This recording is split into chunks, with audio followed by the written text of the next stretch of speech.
So hi, welcome to all of you to beginner to master platform for UPSC CSE by Unacademy। स्वागत है आप सभी का। चलिए, प्लीज़ अनअकैडमी लर्निंग ऐप को डाउनलोड कर लीजिए। यहाँ पे आपको मिलेंगे ढेर सारी live classes, structured course, live test, unlimited access, बहुत सारी बेहतरीन वीडियो का। अनअकैडमी प्रोवाइड करता है आपको इंडिया के टॉप मोस्ट एजुकेटर जो आपके ड्रीम यूपीएससी को पूरा करने के लिए आपके लिए हमेशा तैयार रहते हैं। चलिए, अब आप इस्तेमाल कर सकते हैं आलोक वाईटी कोड को फॉर यूपीएससी सीएससी सब्सक्रिप्शन के लिए, जिसकी वैसे तो कॉस्ट 2 साल के सब्सक्रिप्शन की है 64,000, बट वो आपको पड़ जाएगा 57,600 रुपीज़ का इस कोड को इस्तेमाल करने के बाद। ठीक है, तो प्लीज़ इस कोड का इस्तेमाल कीजिए,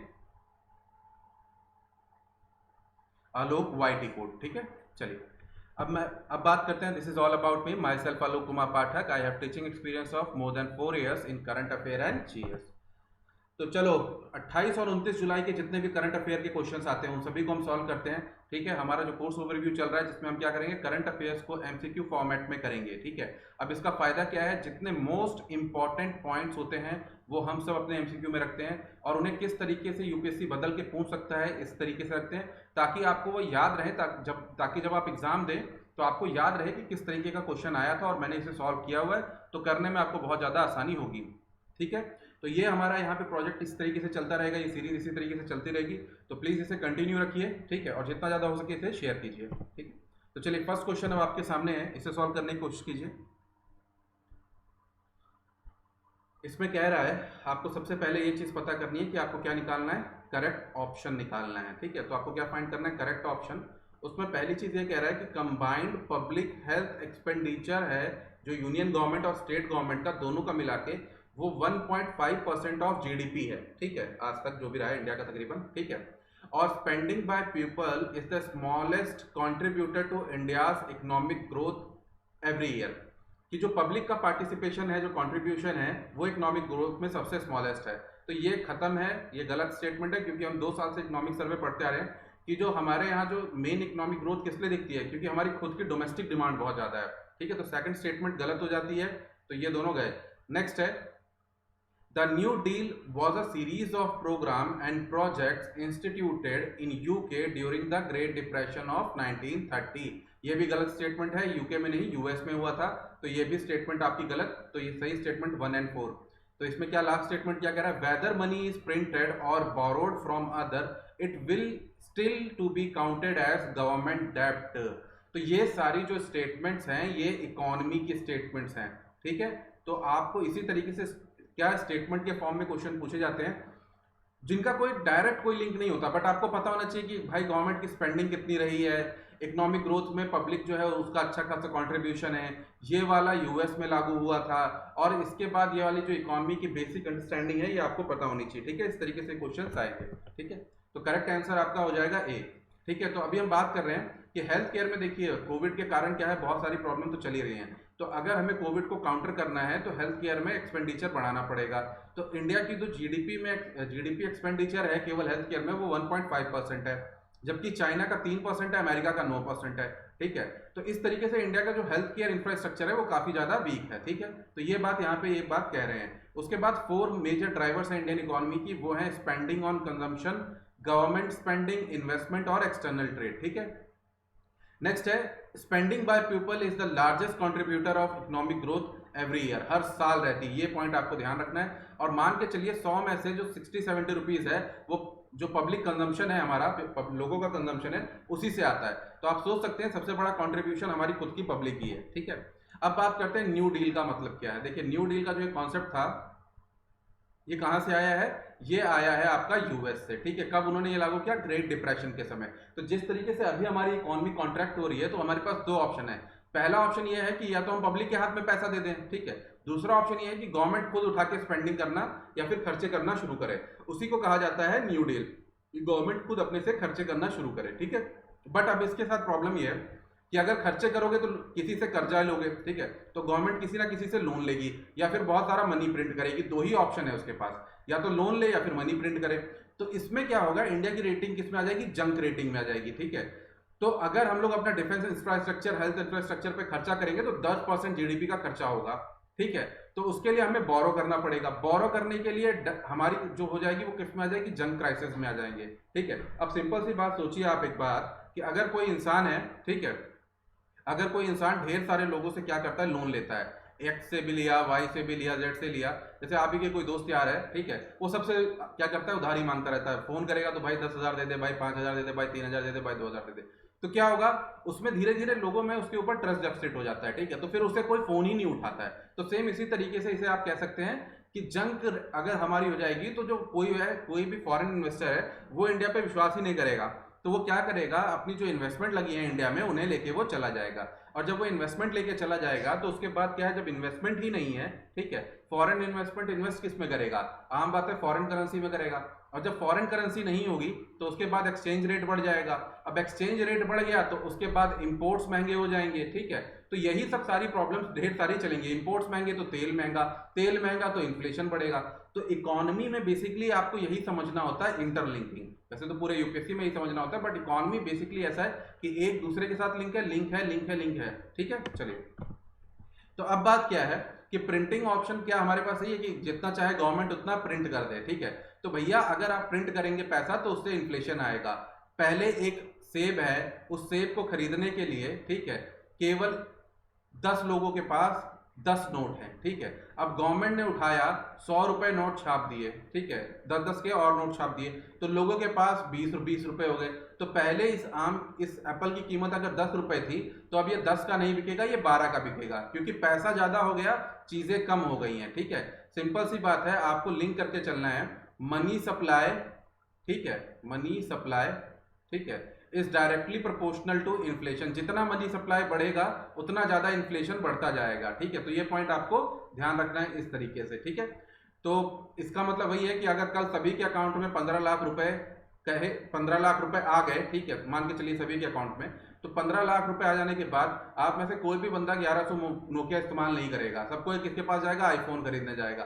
तो आईफोन का दाम जो अभी है जितना भी 50, 60, 70, 80 हजार, तो उससे क्या होगा, उसके दाम बूस्ट कर जाएंगे। तो इस तरीके से इन्फ्लेशन बढ़ जाएगा, ठीक है। तो इसीलिए पैसा प्रिंट करना कोई सोल्यूशन नहीं होता है, ठीक है। तो उससे क्या होगा, इन्फ्लेशन होगा। चलिए अब आगे देखते हैं। तो यही है कि बट यूएस ने ऐसा किया है, यूएस ने तो पैसा छापा, बट यूएस ऐसा क्यों कर सकता है, उसकी करेंसी जो है वर्ल्ड की रिजर्व करेंसी है, हार्ड करेंसी है, ठीक है। इंडियन करेंसी सॉफ्ट करेंसी है। मतलब हार्ड करेंसी का मतलब ये होता है हर जगह एक्सेप्टेबल है, ठीक है। पूरी दुनिया में किसी को भी डॉलर दो, डॉलर वो ले लेगा, बट आप अपना इंडियन रुपी लेके चले जाओ कहीं पे देने के लिए तो कोई नहीं लेगा, ठीक है। तो इसलिए वो लोग ऐसा कर सकते थे, बट इंडिया ऐसा नहीं कर सकते क्योंकि हमारे पास ऐसी पोजीशन नहीं है। तो रिजर्व बैंक ऑफ इंडिया का ये कहना है कि आप एक काम कीजिए, पैसे को छापिए मत, उसे डिजिटल फॉर्मेट में रखिए, ठीक है। तो डिजिटल फॉर्मेट में रखिए तो छापने वाली दिक्कत खत्म हो जाएगी, बट इससे कोई खास सोल्यूशन दिखता नहीं चलता है, फिर भी आपको जंक रेटिंग मिली जाएगी। तो आपको अभी ऐसे ही पता है कि इंडिया की जो रेटिंग है, ठीक है, इंटरनेशनल एजेंसीज ने इंडिया की रेटिंग कम की है, ठीक है। तो इसी तरीके से अगर रेटिंग कम होती जाएगी तो क्या होगा, जैसे क्रेडिट स्कोर कम हो जाता है तो आपको लोन नहीं मिलता, सेम उसी तरीके से चीज यहाँ पे होगी। चलिए नेक्स्ट क्वेश्चन है एनवायरमेंट इंपैक्ट असिस्टेंट से रिलेटेड। ये लगातार न्यूज में चल रहा है क्योंकि इसमें काफी ज्यादा चेंजेस किए गए थे। तो गवर्नमेंट ने बहुत लोगों से सवाल जवाब पूछे, स्टूडेंट से पूछे कि आपका क्या कहना है इसके बारे में। तो बहुत सारे कॉलेज स्टूडेंट्स ने इसके बारे में बहुत सारी बातें कही, ठीक है। ऑर्गेनाइजेशन ने कही कि आप ये गलत कर रहे हैं, इस तरीके से एनवायरमेंट क्लियरेंस जो दे रहे हैं लोगों को, अभी जो कंपनीज को दे रहे हैं लॉकडाउन के समय में, जबकि स्क्रूटनी ज्यादा नहीं हो सकती है, ठीक है, ज्यादा लोग नहीं जान सकते हैं चीजों के बारे में, तो ये गलत हो रहा है। तो इस तरीके का कहना है, ठीक है। तो उसी से रिलेटेड है एनवायरमेंट इम्पैक्ट असिस्टेंट से रिलेटेड, असेसमेंट से रिलेटेड। देखिए ये आपका जो है ये सीधा सीधा आपके मेंस में सीधा का सीधा टॉपिक है, और ये पीटी में भी सीधा टॉपिक है, इसका पूरा प्रोसेस सब कुछ। तो ये आप इकोलॉजी एंड एनवायरनमेंट में पूरी तरीके से पढ़ के रखेंगे, ठीक है, डिजास्टर मैनेजमेंट से रिलेटेड और सब कुछ इससे रिलेटेड, ठीक है। तो चलिए देखते हैं, करेक्ट ऑप्शन आपको फाइंड करना है। Environment impact assessment process scrutinise the potential environment and impact of negative externalities of a processed project, ठीक है, बढ़िया एकदम। नेक्स्ट है the assessment is carried out by expert appraisal committee. अब ये कमेटीज क्या होती हैं, किस तरीके से, आपको जो पूरा प्रोसीजर है वो पूरा प्रोसीजर ही याद होना चाहिए, ठीक है। इस तरीके से पूरे प्रोसेस के ऊपर भी क्वेश्चन आता है, ठीक। तो चलिए, तो जब हम अपनी इकोनॉमी की सीरीज करेंगे तब उसमें ये सब देखते चलेंगे, एक सॉरी इकोलॉजी की। नेक्स्ट है we are legally bound to precautionary principle under the international treaties and obligation as well as Supreme Court judgement. तो ये सही है। अब ये जो लाइन है आपको ये स्टैंडर्ड बुक्स में नहीं मिलेगा, ठीक है, ये स्टैंडर्ड बुक्स में नहीं मिलेगा, ये आपको करंट अफेयर से ही ये सब चीजें ऐड ऑन करनी होती है अपने स्टडी मटेरियल में, ठीक है। तो ये पॉइंट ठीक रखिएगा, तो इसलिए आपका करेक्ट स्टेटमेंट जो हो जाएगी, करेक्ट आंसर हो जाएगा डी हो जाएगा, ऑल ऑफ द अबव, ठीक है। चलिए, तो करेक्ट आंसर हो जाएगा इसका डी, ठीक है। तो एनवायरमेंट इंपैक्ट असेसमेंट जो है, ठीक है, किसका किया जाता है, किसी भी प्रोजेक्ट का किया जाता है, देखने के लिए कि उसके कारण क्या क्या प्रॉब्लम, क्या नेगेटिव एक्सटर्नलिटीज आ सकती हैं उस प्रोजेक्ट के कारण। इसके लिए बनाई जाती है एक्सपर्ट अप्रेजल ग्रुप कमेटी, जो पूरा का पूरा प्रोसेस देखती है, किसके under, ministry of environment and forest, इस चीज को पूरी तरीके से अपनी निगरानी में करती है, ठीक है। चलिए नेक्स्ट देखते हैं प्रिकॉशनरीज मेजर्स। इंडिया क्या फॉलो करता है, प्रिकॉशनरीज प्रिंसिपल फॉलो करता है ताकि किसी भी चीज को पहले ही रोका जा सके, ठीक है। और ये लीगली बाउंड सिस्टम होता है किस तरीके से, जैसे इंटरनेशनल ट्रीटीज के थ्रू और सुप्रीम कोर्ट की जजमेंट के थ्रू, ठीक है। अब एक आती है बात ई एक्स पोस्ट फैक्टो क्लियरेंस। बहुत सारी जो सेक्टर होते हैं उनमें कंस्ट्रक्शन शुरू हो जाता है विदाउट क्लियरेंस और बाद में इनका क्लियरेंस पूरा किया जाता है, ठीक है। तो एक काफी गलत चीज है, ठीक है। नेक्स्ट आते हैं, नेक्स्ट चीज देखते हैं, बहुत सारी चीजों को स्ट्रेटेजिक कंसिडरेशन में डाल दिया जाता है और उनका ईआईए से दूर दूर तक नाता बचता ही नहीं है फिर। अब इसके कुछ हम लोग मिस हैपनिंग्स भी देख सकते हैं ऐसी कुछ चीजों के।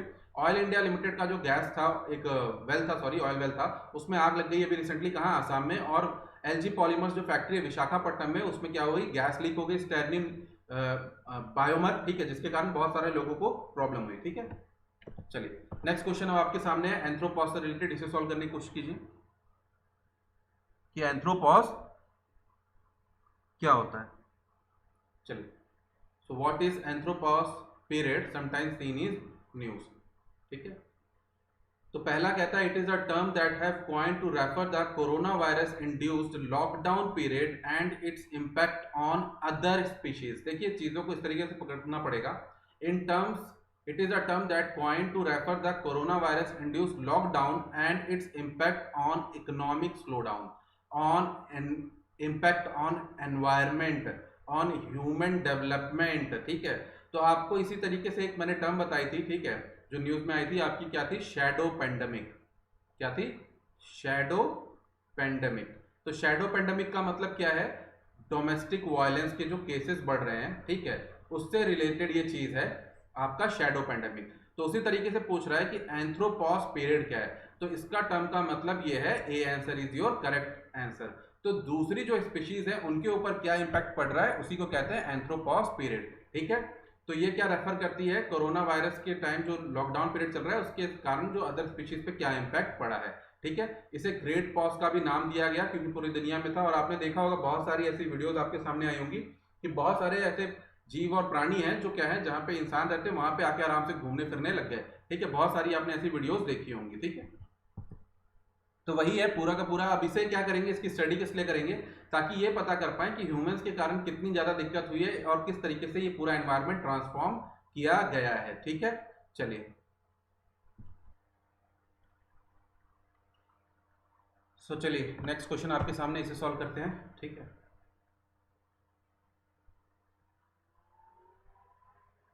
तो क्वेश्चन ये कहता है आपसे, कवि की कल्पना ये है कि which of the following voters are allowed to cast their vote through postal ballot. तो पोस्टल बैलेट के थ्रू कौन कौन से इनमें से जो लोग हैं वो क्या कर सकते हैं, अपना वोट दे सकते हैं, ठीक है। चलिए तो देखते हैं कौन कौन दे सकते हैं। Service voter, arm force, arm police force, ये लोग दे सकते हैं। वोटर्स ऑन इलेक्शन ड्यूटी, ये लोग दे सकते हैं। Voters above 80 year of age and PWD दे सकते हैं। वोटर्स अंडर प्रिवेंटिव डिटेंशन, ये दे सकते हैं। अब ये रिसेंटली चेंज यही हुआ है, वोटर एज्ड बिलो 65 ईयर्स और कोविड-19 सस्पेक्ट। तो करेक्ट आंसर क्या हो जाएगा, ऑल ऑफ द अबव। तो ये सभी दे सकते हैं, ठीक है। तो यूनियन लॉ मिनिस्ट्री ने अभी क्या किया है, एज लिमिट रिड्यूस करने की बात की थी 65 ईयर्स और कोविड-19 सस्पेक्ट्स को, ठीक है।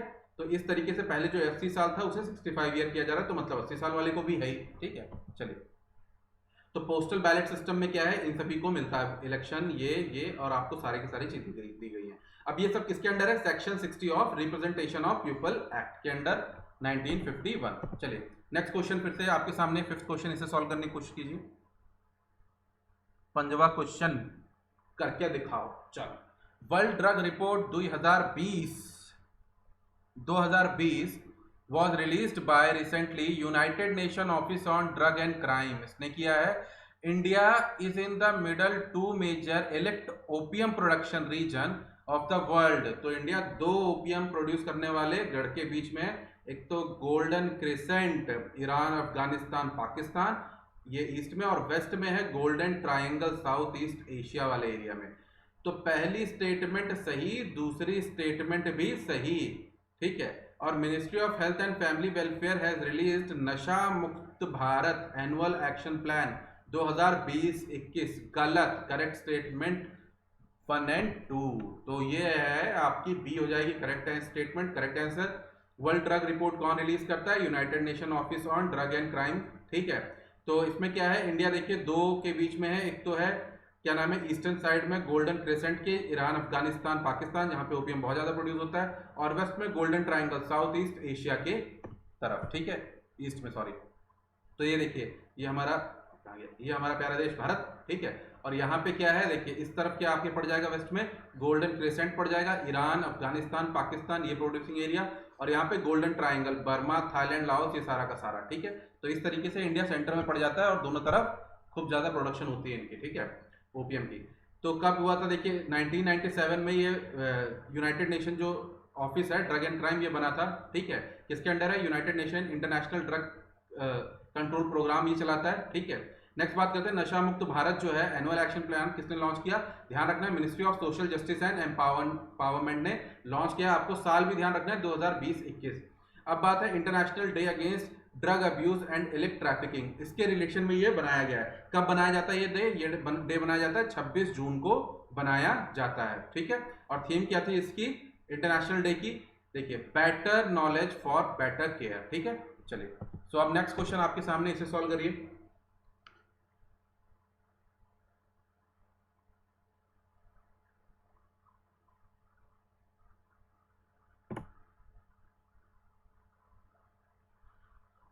मारीच जो है समटाइम सीन इन न्यूज, ये क्या है? ठीक है, तो मारीच कभी आपको न्यूज में दिखता है, ये क्या है? एक एडवांस रेडार सिस्टम है, एक मिसाइल डिफेंस सिस्टम है, एक एरिया डिफेंस सिस्टम है, और एक टारपेडो डिफेंस सिस्टम है। सो करेक्ट आंसर हो जाएगा आपका D, it is a advance torpedo defence system. आपने मूवी देखी होगी कौन सी, गाजी, ठीक है, गाजी अटैक उसमें, ठीक है। तो गाजी अटैक में जो वो गोले मारते हैं पानी के अंदर, वो क्या है? सब टारपेडो हैं, ठीक है। तो उसे देखिएगा, अच्छी मूवी है, बढ़िया। चलिए तो मारीच क्या है? एडवांस टारपेडो डिफेंस सिस्टम है। किसने डेवलप किया? डीआरडीओ ने डेवलप किया है, ठीक है। चलिए नेक्स्ट क्वेश्चन है सी प्लेन प्रोजेक्ट के बारे में, इसे पढ़िए, सॉल्व करने की कोशिश कीजिए।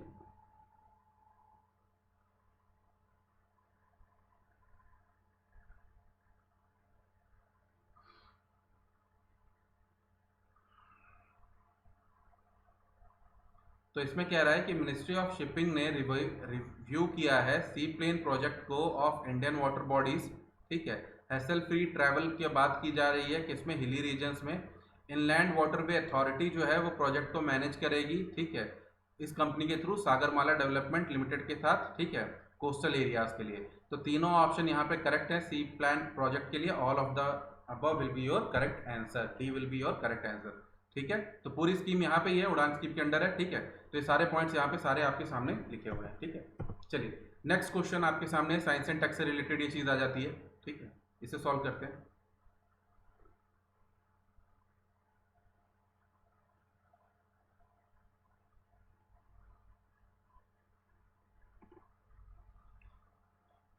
चलिए पहली चीज ये कहता है कि चार्ल्स डार्विन के हिसाब से जो चिकन है, कुक्कुड़ जो है आपके, वो डोमेस्टिकेटेड हुए थे 4000 बीसी के समय, ठीक है। और सिंगल एंसेस्टर जो है इसका रेड जंगल फाउल है, ठीक है, कहाँ पे? इंडस वैली में। अब जो रिसेंटली सर्वे आया है, स्टडी हुई है, उसमें डीएनए सीक्वेंसिंग की गई है इसके जीनोम की, और ये बताया गया है कि इनका फर्स्ट डोमेस्टिकेशन जो हुआ था साउथ वेस्टर्न चाइना में हुआ था, नॉर्दर्न थाईलैंड में हुआ था, और म्यांमार में हुआ था। तो करेक्ट स्टेटमेंट क्या है? C, both will be your correct answer, ठीक है। तो डोमेस्टिकेशन ऑफ चिकन जो पहले माना जाता था कि इंडस वैली में हुआ था, वो यहाँ पे नहीं हुआ था। रिसेंट स्टडी में ये पता चल रहा है south western China, northern Thailand और म्यांमार में हुआ था, ठीक है। तो चार्ल्स डार्विन जो पहले मानते थे कि कहाँ पे हुआ था, इंडस वैली में, ये गलत है, ठीक है। चलिए नेक्स्ट क्वेश्चन अब आपके सामने आता है फोर्मीनिफेरास समटाइम सीन इन न्यूज, ये क्या है? सो ये क्या है? एक जू प्लैंकटन है, क्या है? जू प्लैंक्टन, ठीक है। चलिए, तो अब क्या है, माइक्रोस्कोपिक जू प्लैंक्टन है, ठीक है। और अभी जो रिसर्च हुई है रिसेंटली, इसमें काफ़ी ज़्यादा चीज़ें पता चली हैं और इसमें ये बात की जा रही है कि ये किस स्टडी में काम आ सकती है, सी सरफेस टेम्परेचर का जो पास्ट में जो कंडीशन रही उसके स्टडी में ये काम आ सकती हैं, ठीक है।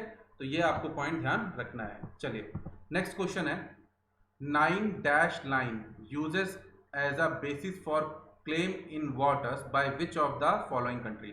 तो कौन सी कंट्री 9 डैश लाइन का इस्तेमाल करती है अपनी टेरिटरी को बताने के लिए वाटर बॉडीज में? China, Japan, Vietnam, Taiwan. और एक ही बंधु हो सकता है जो ये सब करेगा, ठीक है, और वो है चाइना। चलिए, नेक्स्ट क्वेश्चन है, the Paracel and Spratlys two islands chains are located in. तो ये दोनों आइलैंड्स कहाँ पे हैं? East China Sea, South China Sea, Red Sea, Caspian Sea. तो सोचिए, जवाब दीजिए, कहाँ पे हैं ये दोनों? तो ये दोनों बंधु लोग आपके कहाँ मौजूद हैं? ये हैं साउथ चाइना सी, ठीक है, वहां का इशू है ये, ठीक है। चलिए, तो कहाँ पे मौजूद है? साउथ चाइना सी में है, ठीक है। डिस्प्यूटेड टेरिटरी है, ठीक है। पार्सल और स्पार्टलीज आइलैंड, ठीक है। और बहुत सारी कंट्रीज इसके ऊपर अपना क्लेम दिखाती है। 9 डैश लाइन का इस्तेमाल कौन करता है? चाइना करता है, ठीक है, वाटर्स में अपनी टेरिटरी को दिखाने के लिए। तो ये दोनों मैप आप ध्यान रखिएगा, ठीक है। ये देखिए, ये 9 डैश लाइन आ रही है, ठीक है, मैरीटाइम क्लेम जो चाइना करता है। वो बोलता है ये सारा एरिया जो है इसके इस तरफ से, ठीक है, ये देखिए, ये सारा एरिया चाइना कहता है कि ये सब मेरा है, ठीक है, ये सब मेरा है कहता है, ठीक है, और इसमें से मैं किसी को कुछ नहीं दूंगा, ऐसा उसका कहना है। ये रहे आपके पार्सल्स आइलैंड, साउथ चाइना सी, ठीक है, स्पार्टलीज आइलैंड, ठीक है। अब ये देखो, ये क्या है? स्पार्टली फैले हुए, देखो, सुब्बी रीफ, गेवन रीफ, ये बहुत सारे रीफ हैं, इसमें बहुत सारे आर्टिफिशियल भी हैं, ठीक है। अब इनके ऊपर ना बहुत सारी कंट्रीज अपना क्या करती हैं?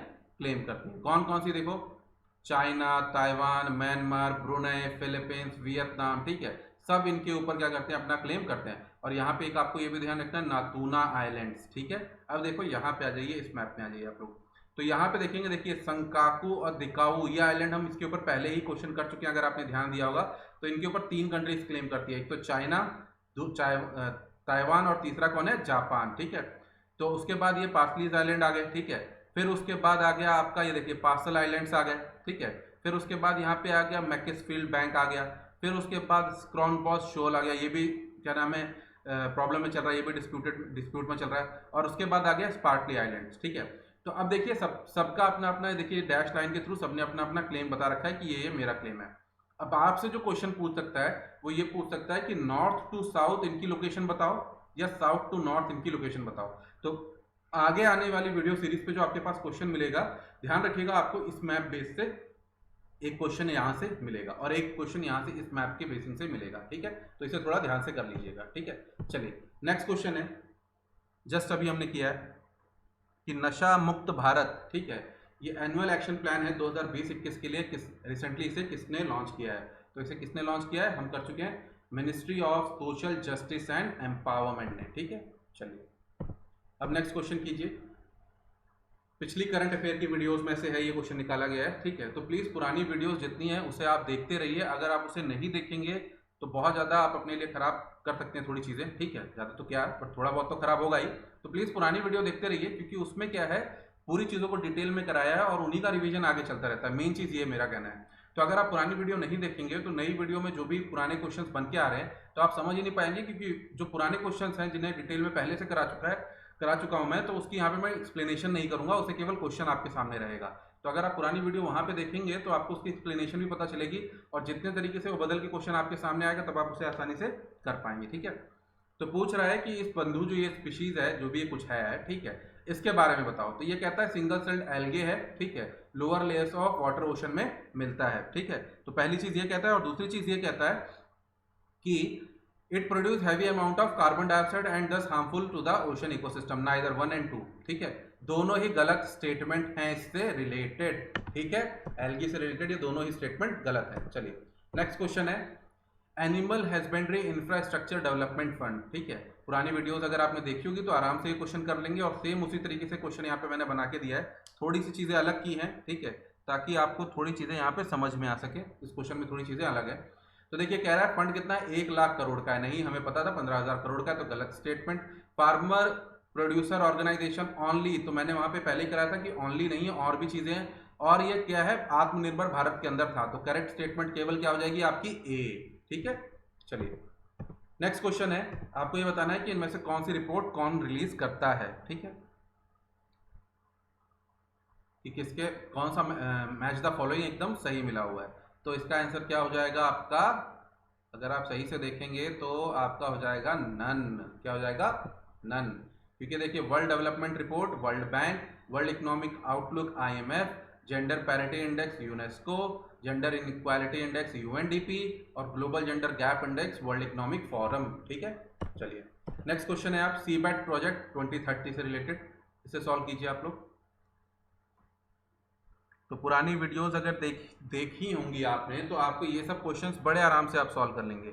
बट अगर नहीं देखे होंगे तो आपको मेन पॉइंट्स कभी नहीं पता रहेंगे कि इसमें मेन पॉइंट्स कहाँ क्या क्या थे मैंने, कि ये मेन पॉइंट्स है और यहीं से क्वेश्चन बन के आएंगे। ठीक है, तो पहला पॉइंट कहता है ये ग्लोबल इम्पैक्ट जो है मरीन लिटर पे और मेक वेस्ट फ्री बनाएगा ओशन को बाय 2030। ठीक है, दूसरा कहता है reduce reuse and recycle marine litres को करेगा, और हमें पता है ये दोनों गलत स्टेटमेंट हैं, दोनों ही गलत स्टेटमेंट है। तो क्या हो जाएगा, डी आंसर आ जाएगा। ठीक है, किसने लॉन्च किया, UN ओशन कॉन्फ्रेंस में लॉन्च हुआ था सस्टेनेबल डेवलपमेंट गोल 14। कौन कौन है, जापान की निपॉन और JEBCO। और इसमें एक प्रिंस का नाम मैंने बताया था, तो आप ध्यान कीजिए कौन से प्रिंस का नाम बताया था मैंने। ठीक है, तो डेप्थ और शेप ऑफ ओशन फ्लोर को यहाँ पे किया जाएगा, बैथमेट्रिक डाटा कलेक्ट किया जाएगा। ये सब चीजें थी इस प्रोजेक्ट से रिलेटेड। नेक्स्ट क्वेश्चन है ग्लोबल एजुकेशन मॉनिटरिंग रिपोर्ट से रिलेटेड।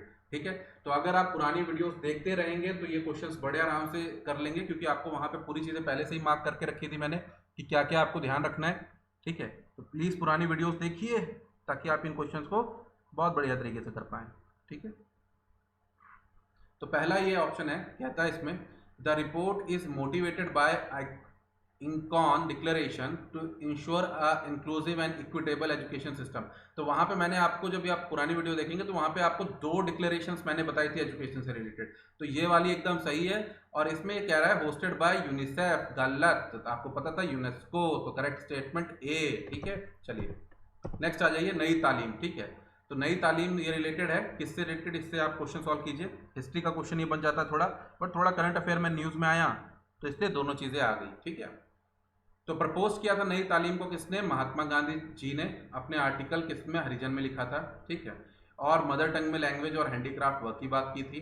ठीक है, सोशल प्रोडक्टिव वोकेशनल वर्क की बात की थी, तो ऑल ऑफ द अबव इसके बारे में करेक्ट स्टेटमेंट हो जाएगी। ठीक है, चलिए नेक्स्ट क्वेश्चन है इंटरनेशनल कंपैरिजन प्रोग्राम। ठीक है, ICP, तो आपको ये पता होना चाहिए पूरा का पूरा, इसके ऊपर मैंने बहुत सारे क्वेश्चंस पहले ही करा दिए।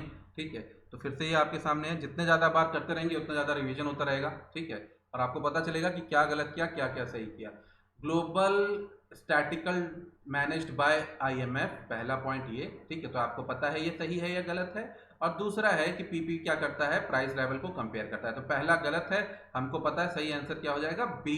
ठीक है, चलिए नेक्स्ट आ जाइए, money laundering and illegal weapon trade report किसने लॉन्च की है। तो आप बड़े आराम से बता सकते हैं ये किसने की है, FATF ने की है, पुरानी वीडियो जस्ट देखिए। ठीक है, चलिए नेक्स्ट क्वेश्चन है government announce minimum support price for which of the following crop. ठीक है, तो ये भी पुरानी वीडियो से ही लिया गया है क्वेश्चन। ठीक है, तो जाके उन्हें देखो बंधु लोगों, कौन कौन सी, बाजरा, कोकोनट, सनफ्लावर सीड, कॉटन, तो ऑल ऑफ द अबव। ठीक है, तो आपका हो जाएगा करेक्ट आंसर D। ठीक है, सो चलो पूरा का पूरा बंधु लोगों, पूरा हमारा जो था, ठीक है, आज के जितने भी MCQ थे वो तो हमने क्या किए, खत्म कर लिए। ठीक है, सारे के सारे करंट अफेयर के। तो ये सीरीज हमारी इसी तरीके से चलेगी, जिसमें हम क्या करते हैं कि पुराने दिन, मतलब एक दिन का ही पुराना होता है मैक्सिमम। ठीक है, और जो पुराना जो हमारी वीडियोस चल रही हैं, जो सीरीज चल रही है, उसी सीरीज में से जो क्वेश्चंस पूछ लिए हैं, देखिए जो क्वेश्चन पूछे जाते हैं उनकी पूरी एक्सप्लेनेशन बताई जाती है आपको। बट आम बात है, पूरी एक्सप्लेनेशन में जितने पॉइंट्स बन रहे होते हैं तो सबके ऊपर तो क्वेश्चन बन ही नहीं सकता एक ही वीडियो में। ठीक है, तो इसके जो बचे हुए पॉइंट्स होते हैं वो आगे आपको बन के सामने आते हैं। ठीक है, तो आपका क्या रहता है, रिवीजन चलता रहता है। तो एट क्लास जब आप इन्हें केवल क्वेश्चंस को पढ़ के जाएंगे तो आपके पास इतना मोर देन सफिशिएंट कंटेंट होगा कि आप किसी भी करंट अफेयर के क्वेश्चंस को उससे रिलेटेड अगर पूछा जाता है, ठीक है, तो आपका वो क्वेश्चन बड़े आराम से हो जाए। और इसमें सारे सोर्सेज हम लोग कवर करते हैं। ठीक है, तो अगर आप जैसे आज मान के चलिए आपकी 29 तारीख है, ठीक है, तो आज का आपने हिंदू और बाकी रिसोर्स जो भी पढ़े, ठीक है, इसके क्वेश्चन आपको 29 के कल मिलेंगे, ठीक है। तो आपने जितना पढ़ा और वहां पे कल जितने क्वेश्चंस कर लिए, तो आपको इससे ये पता चलता रहेगा कि अच्छा यार यहाँ पे थोड़ा ये पॉइंट इस न्यूज में मैंने छोड़ दिए, ये वाला थोड़ा मिस कर दिया, तो ये साथ में मुझे तैयार करते रहना है, ठीक है। और एट लास्ट आप चल के खुद जाके पूरी तरीके से सेल्फ सफिशिएंट यानी आत्मनिर्भर भारत बन जाए, ठीक है। तो चलिए ये हमारी तो सीरीज चलती रहेगी। और साथ में जो दूसरी सीरीज हमने चला रखी है वो अपनी चला रखी है स्टैटिक की, ठीक है। तो मतलब ये है कि रोज हम लोग अपने करंट अफेयर के एमसीक्यू करते हैं, जिसमें एमसीक्यू के साथ साथ उसकी एक्सप्लेनेशन रहती है। तो वो पूरा का पूरा आपका क्या करता है कि आपकी जितनी भी पूरे तैयारी है करंट अफेयर की चलती रहेगी उसमें साथ साथ, और साथ साथ में हम स्टैटिक पढ़ते रहेंगे। तो रोज का आपका करंट अफेयर और स्टैटिक का कुछ पोर्शन साथ कवर होता चले, ठीक है। तो ताकि आप अगर अगले साल पेपर दे रहे हैं या फिर इस साल भी पेपर दे रहे हैं, तो कोई एक सब्जेक्ट या फिर जितना भी आगे चल के पूरे सब्जेक्ट आपके एक वीडियो से ही कवर होते चले, ठीक है। जैसे आज जो भी टॉपिक हो, अगर आप उसे पूरे दिन में बैठ के अच्छे से पढ़ लें, उससे रिलेटेड सब कुछ चीजें कर लें, तो धीरे धीरे आपका कोर्स इस तरीके से भी यहाँ से चलता रहे, ठीक है। सो अभी जो स्टैटिक में पोर्शन हम लोग कर रहे हैं वो कर रहे हैं क्या अपना, वो अपना कर रहे हैं हम लोग इंडियन पॉलिटी, ठीक है। तो इंडियन पॉलिटी हम लोग कर रहे हैं। तो इंडियन पॉलिटी में अभी तक हम लोग क्या क्या कर चुके हैं, हम लोग कर चुके हैं प्रियम्बल, दूसरा कर चुके हैं हम लोग मेकिंग ऑफ इंडियन कॉन्स्टिट्यूशन, तीसरा हम लोग कर चुके हैं अपना preamble, making of Indian constitution, और हम लोग कर चुके हैं बेसिक स्ट्रक्चर कर चुके हैं, ठीक है। और हम लोग क्या कर चुके हैं, हम लोग कर चुके हैं अमेंडमेंट इन इंडियन कॉन्स्टिट्यूशन कर चुके हैं। तो अगर आपने ये वीडियोस नहीं देखी हैं पुरानी, तो जस्ट पीछे चाहते रहिए, आपको ये सारे वीडियोस मिल जाएंगे, ठीक है। तो जब भी आपका करंट अफेयर एमसीक्यू जब खत्म होता है तो उसके बाद स्टैटिक पोर्शन स्टार्ट हो जाता है, ठीक है।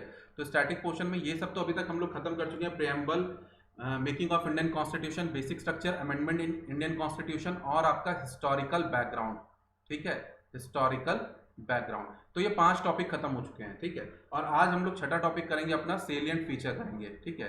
तो सेलिएंट फीचर करेंगे। तो इस सब के टॉपिक जब हमारी ये सारे टॉपिक खत्म हो गए, तब इसके बाद हम इन सब की पूरी एक एमसीक्यू सीरीज करेंगे, ठीक है। एमसीक्यूज करेंगे 400-500 क्वेश्चंस के, ठीक है। तो प्लीज अगर आपने ये वीडियोस नहीं देखी है पुरानी, तो इन वीडियोस को देख लें, ठीक है, ताकि आपका ये पूरा का पूरा इस कोर्स के हिसाब से तो चलता ही रहे, जो लोग इसे कंटिन्यू रखे हुए हैं, ठीक है। तो चलिए अब हम लोग स्टार्ट करते हैं आगे आज का जो हमारा चैप्टर है, इरेज ऑन, ठीक है। तो चलिए अब हम शुरू करते हैं। आज जो हम लोग करने जा रहे हैं, हमारा नेक्स्ट टॉपिक जो रहेगा वो रहेगा हमारा, वो है हमारा कौन सा, एक मिनट रुकिए, salient features of Indian constitution, ठीक है। तो हम सेलिएंट फीचर के बारे में बात करेंगे, मतलब हम तकरीबन ऊपर से जितने भी हमारे कॉन्स्टिट्यूशन में बेसिक फीचर्स हैं उन्हें हम देख लेंगे अच्छे से, ठीक है। तो ये देखिए, ये चैप्टर जो है ये पूरा का पूरा आपको आगे अलग अलग पार्ट्स में पढ़ना है, ठीक है, क्योंकि हर जो एक फीचर है उस फीचर को अलग से पूरा डिटेल में पढ़ना ही है। तो यहाँ पे हम बेसिक केवल देखेंगे, और बेसिक इसलिए देखेंगे क्योंकि इससे रिलेटेड जो एमसीक्यू बन के आएंगे आपके सामने, उन सभी एमसीक्यू को आप क्या कर सकें, सॉल्व कर सकें आगे चल के, ठीक है। तो बेसिक एक हम एम जो है हमारा वो यही है यहाँ पे, ठीक है। तो चलिए स्टार्ट करते हैं। सबसे पहले हम लोग सेलिएंट फीचर में, तो मैं यहाँ पे ज़्यादा चीज़ें लिखूंगा नहीं, आपको चीज़ें बेसिकली समझनी है केवल, ठीक है। तो केवल चीज़ें जान लीजिए क्या है, कैसे चीज़ों को अच्छे समझ लीजिए, बाकी सब आपको लक्ष्मीकांत में मिल जाएगा। तो लक्ष्मीकांत उठा के आप पढ़ेंगे तो आपको पता रहेगा कि ये चीज़ का मतलब क्या है, और उससे रिलेटेड आपका कोई डाउट नहीं रहेगा, तो चीज़ें आप आराम से पढ़ लेंगे, समझ लेंगे, ठीक है। और रिलेटेड क्वेश्चन बाद में करते टाइम आपको और आसानी होगी। तो सबसे पहले हम बात करते हैं कि 42nd अमेंडमेंट 1976 जो है, ठीक है, ये एक बहुत ज़्यादा इंपॉर्टेंट अमेंडमेंट है इंडियन कॉन्स्टिट्यूशन की हिस्ट्री में, ठीक है, क्योंकि इसमें बहुत सारा चेंज, इसके थ्रू बहुत सारे चेंजेस किए गए किसमें, इंडियन कॉन्स्टिट्यूशन में, ठीक। तो 42nd अमेंडमेंट जो है हमारा 1976, 42nd अमेंडमेंट 1976, इसको क्या कहा जाता है, मिनी कॉन्स्टिट्यूशन भी कहा जाता है। क्या कहा जाता है, मिनी कॉन्स्टिट्यूशन, क्योंकि इसमें बहुत सारे अमेंडमेंट किए गए, बहुत सारे प्रोविजंस को चेंज कर दिया गया, ठीक है। तो इसे क्या कहा जाता है, मिनी कॉन्स्टिट्यूशन। चलिए अब बात करते हैं हम लोग एक केस, हम लोग पिछली क्लास में पढ़ चुके हैं, केशवानंद भारती केस 1973। आपको ये सब चीजें एकदम रटी होनी चाहिए, ध्यान होनी चाहिए, ठीक है। केशवानंद भारती केस 1973, इस केस की जजमेंट में सुप्रीम कोर्ट ने क्या कहा था कि कुछ है इंडियन कॉन्स्टिट्यूशन में जो क्या है, बेसिक स्ट्रक्चर है, और उसे आप नहीं बदल सकते। और मैंने आपको ये बताया था कि देखिए, जब भी आपसे एकदम सिंपल क्वेश्चन पूछे क्या बेसिक स्ट्रक्चर को चेंज किया जा सकता है? तो सिंपल जवाब है नहीं किया जा सकता। बट एक कॉन्स्टिट्यूशनल एक्सपर्ट या यूपीएससी एस्पायरेंट के थ्रू क्वेश्चन पूछ ले, ठीक है, और अगर ऑप्शंस में दिया हुआ है कि चेंज किया जा सकता है बेसिक स्ट्रक्चर को और ज्यादा मजबूत करने के लिए, तब ये आंसर सही होगा, ठीक है, तब वो ऑप्शन सही होगा। बट ये डिपेंड किस पे करेगा कि मजबूत कर रहा है कि नहीं कर रहा है, इसका फाइनल डिसीजन कौन लेगा? ध्यान रखिएगा, सुप्रीम कोर्ट ऑफ इंडिया। ये ध्यान आप अच्छे से रखिएगा, ठीक है, मतलब जुडिशरी के पास ये जज करने की ताकत है। और किस आर्टिकल के अंडर? आर्टिकल 13। आर्टिकल 13 किसके बारे में कहता है? डेफिनेशन ऑफ लॉ, ठीक है। और अगर कोई ऐसा कानून बनता है जो किसी भी फंडामेंटल राइट को ब्रीच कर रहा है, तो supreme court judicial review capacity में, जुडिशियल स्क्रूटनी एक्टिविज्म की कैपेसिटी में उसको क्या कर सकता है? नल एंड वॉइड कर सकता है, ठीक है। चलिए अब हम क्या करेंगे, एक एक बेसिक फीचर को देखते चलेंगे और समझते चलेंगे पूरी तरीके से, ठीक है, कि उसमें क्या है। तो सबसे पहला जो बेसिक फीचर है वो है इसका क्या नाम है? लेंथ। लेंथ के बारे में बात करते हैं, या फिर बल्कि, बहुत ज्यादा बल्कि, ठीक है। तो बहुत लंबा रिटन कॉन्स्टिट्यूशन है, ठीक है, दुनिया का सबसे बड़ा रिटन कॉन्स्टिट्यूशन है, ठीक है, बहुत ज्यादा बल्कि कॉन्स्टिट्यूशन है। तो ये पहली चीज आपको ध्यान रखनी है। तो इसके कारण क्या है, ठीक है। तो पहला कारण ये है कि देखिए, रीजन समझने में, तो पहला रीजन है वास्ट ज्योग्राफी, बहुत बड़ी ज्योग्राफी है, एक ये रीजन है। तो आप कहेंगे तो इस तरीके से तो बाकी कंट्रीज है उनकी ज्योग्राफी तो इंडिया से भी बड़ी है, ठीक है, बट इंडिया की ज्योग्राफी के साथ साथ इंडिया में डाइवर्सिटी बहुत ज्यादा है, ठीक है। तो डाइवर्सिटी को साथ में लेके चलने के लिए कि कोई भी सेक्शन ऑफ सोसाइटी जो है या किसी के भी कोई भी इशू ना छूटे, एक तो ये कारण था, ठीक है। दूसरा है historical influence of Government of India Act 1935, जो हम कर चुके हैं अपने हिस्टोरिकल बैकग्राउंड में। वो पहले से ही बहुत ज्यादा बल्कि था, ठीक है, बहुत ज्यादा मोटा, एक लंबा चौड़ा चिट्ठा था। और मैक्सिमम जो हमारा कॉन्स्टिट्यूशन है वो गवर्नमेंट ऑफ इंडिया एक्ट 1935 से ही बना है। तो इसलिए एक ये दूसरा कारण हो गया, ठीक है।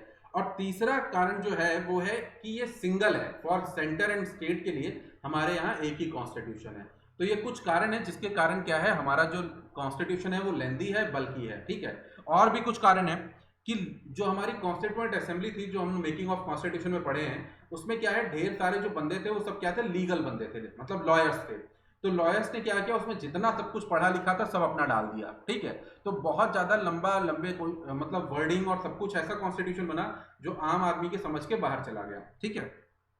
दूसरी बात करते हैं, गवर्नेंस और एडमिनिस्ट्रेशन दोनों के प्रोविजंस दिए गए हैं, ठीक है। और ऑर्डिनरी लेजिस्लेशन जो है और स्टैब्लिश्ड पॉलिटिकल कन्वेंशंस जो हैं उनको भी इसमें डाला गया है, जो दूसरी कंट्रीज में क्या है, नहीं डाला जाता है कॉन्स्टिट्यूशन में। तो ये सब कुछ चीजें हैं जिनके कारण क्या है, हमारा कॉन्स्टिट्यूशन क्या है, बहुत ज्यादा बल्कि, बहुत ज्यादा लेंदी है, ठीक है। तो ओरिजिनली जो था हमारा कॉन्स्टिट्यूशन 1949 में, उसमें क्या था, एक प्रीएम्बल था, 395 आर्टिकल थे, 22 पार्ट थे, 8 शेड्यूल थे। तो आपको पहली जो सेलिएंट फीचर है उसमें ये सारी चीजें ध्यान रखनी है। और अगर प्रेजेंट में कितने हैं, तो प्रेजेंट में जब भी आपका एग्जाम हो उस टाइम आप देख लीजिएगा कि कितने आर्टिकल हैं, कितने अमेंडमेंट हैं, कितने शेड्यूल हैं, क्योंकि चीजें कम ज्यादा होती रहती हैं, ठीक है, गवर्नमेंट के ऊपर डिपेंड करता है। तो आपको ये सारी चीजें इसमें ध्यान रखनी है। तो अगर आपसे क्वेश्चन पूछेगा तो क्वेश्चन आप देखिए कैसे पूछेगा कि इनमें से कौन सा रीजन नहीं है इंडियन कॉन्स्टिट्यूशन के लेंदी होने में, इंडियन कॉन्स्टिट्यूशन के बल्कि होने में। तो ये पॉइंट्स आपको ध्यान रखने हैं, ये फैक्चुअल की तरह रटना नहीं है, इन चीजों को समझना है कि इनका इंप्लीकेशन कहां पे हो रहा है, ठीक है।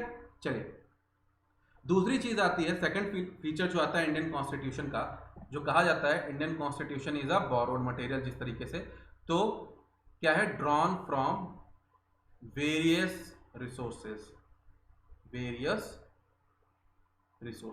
तो इंडियन कॉन्स्टिट्यूशन को बहुत सारे रिसोर्सेज से लिया गया है, उसमें बहुत सारे रिसोर्सेज को मतलब दूसरी कंट्रीज के कॉन्स्टिट्यूशन को छाना गया है। तो इसमें यह कहा जाता है कि Indian constitution is a borrowed material, जो बिल्कुल गलत है, क्योंकि अगर आप किसी से कुछ बोरो करते हैं तो उसे लौटाना पड़ता है। तो अगर हमने किसी से कुछ बोरो किया तो हमने लौटाया कहाँ है किसी को, ठीक है।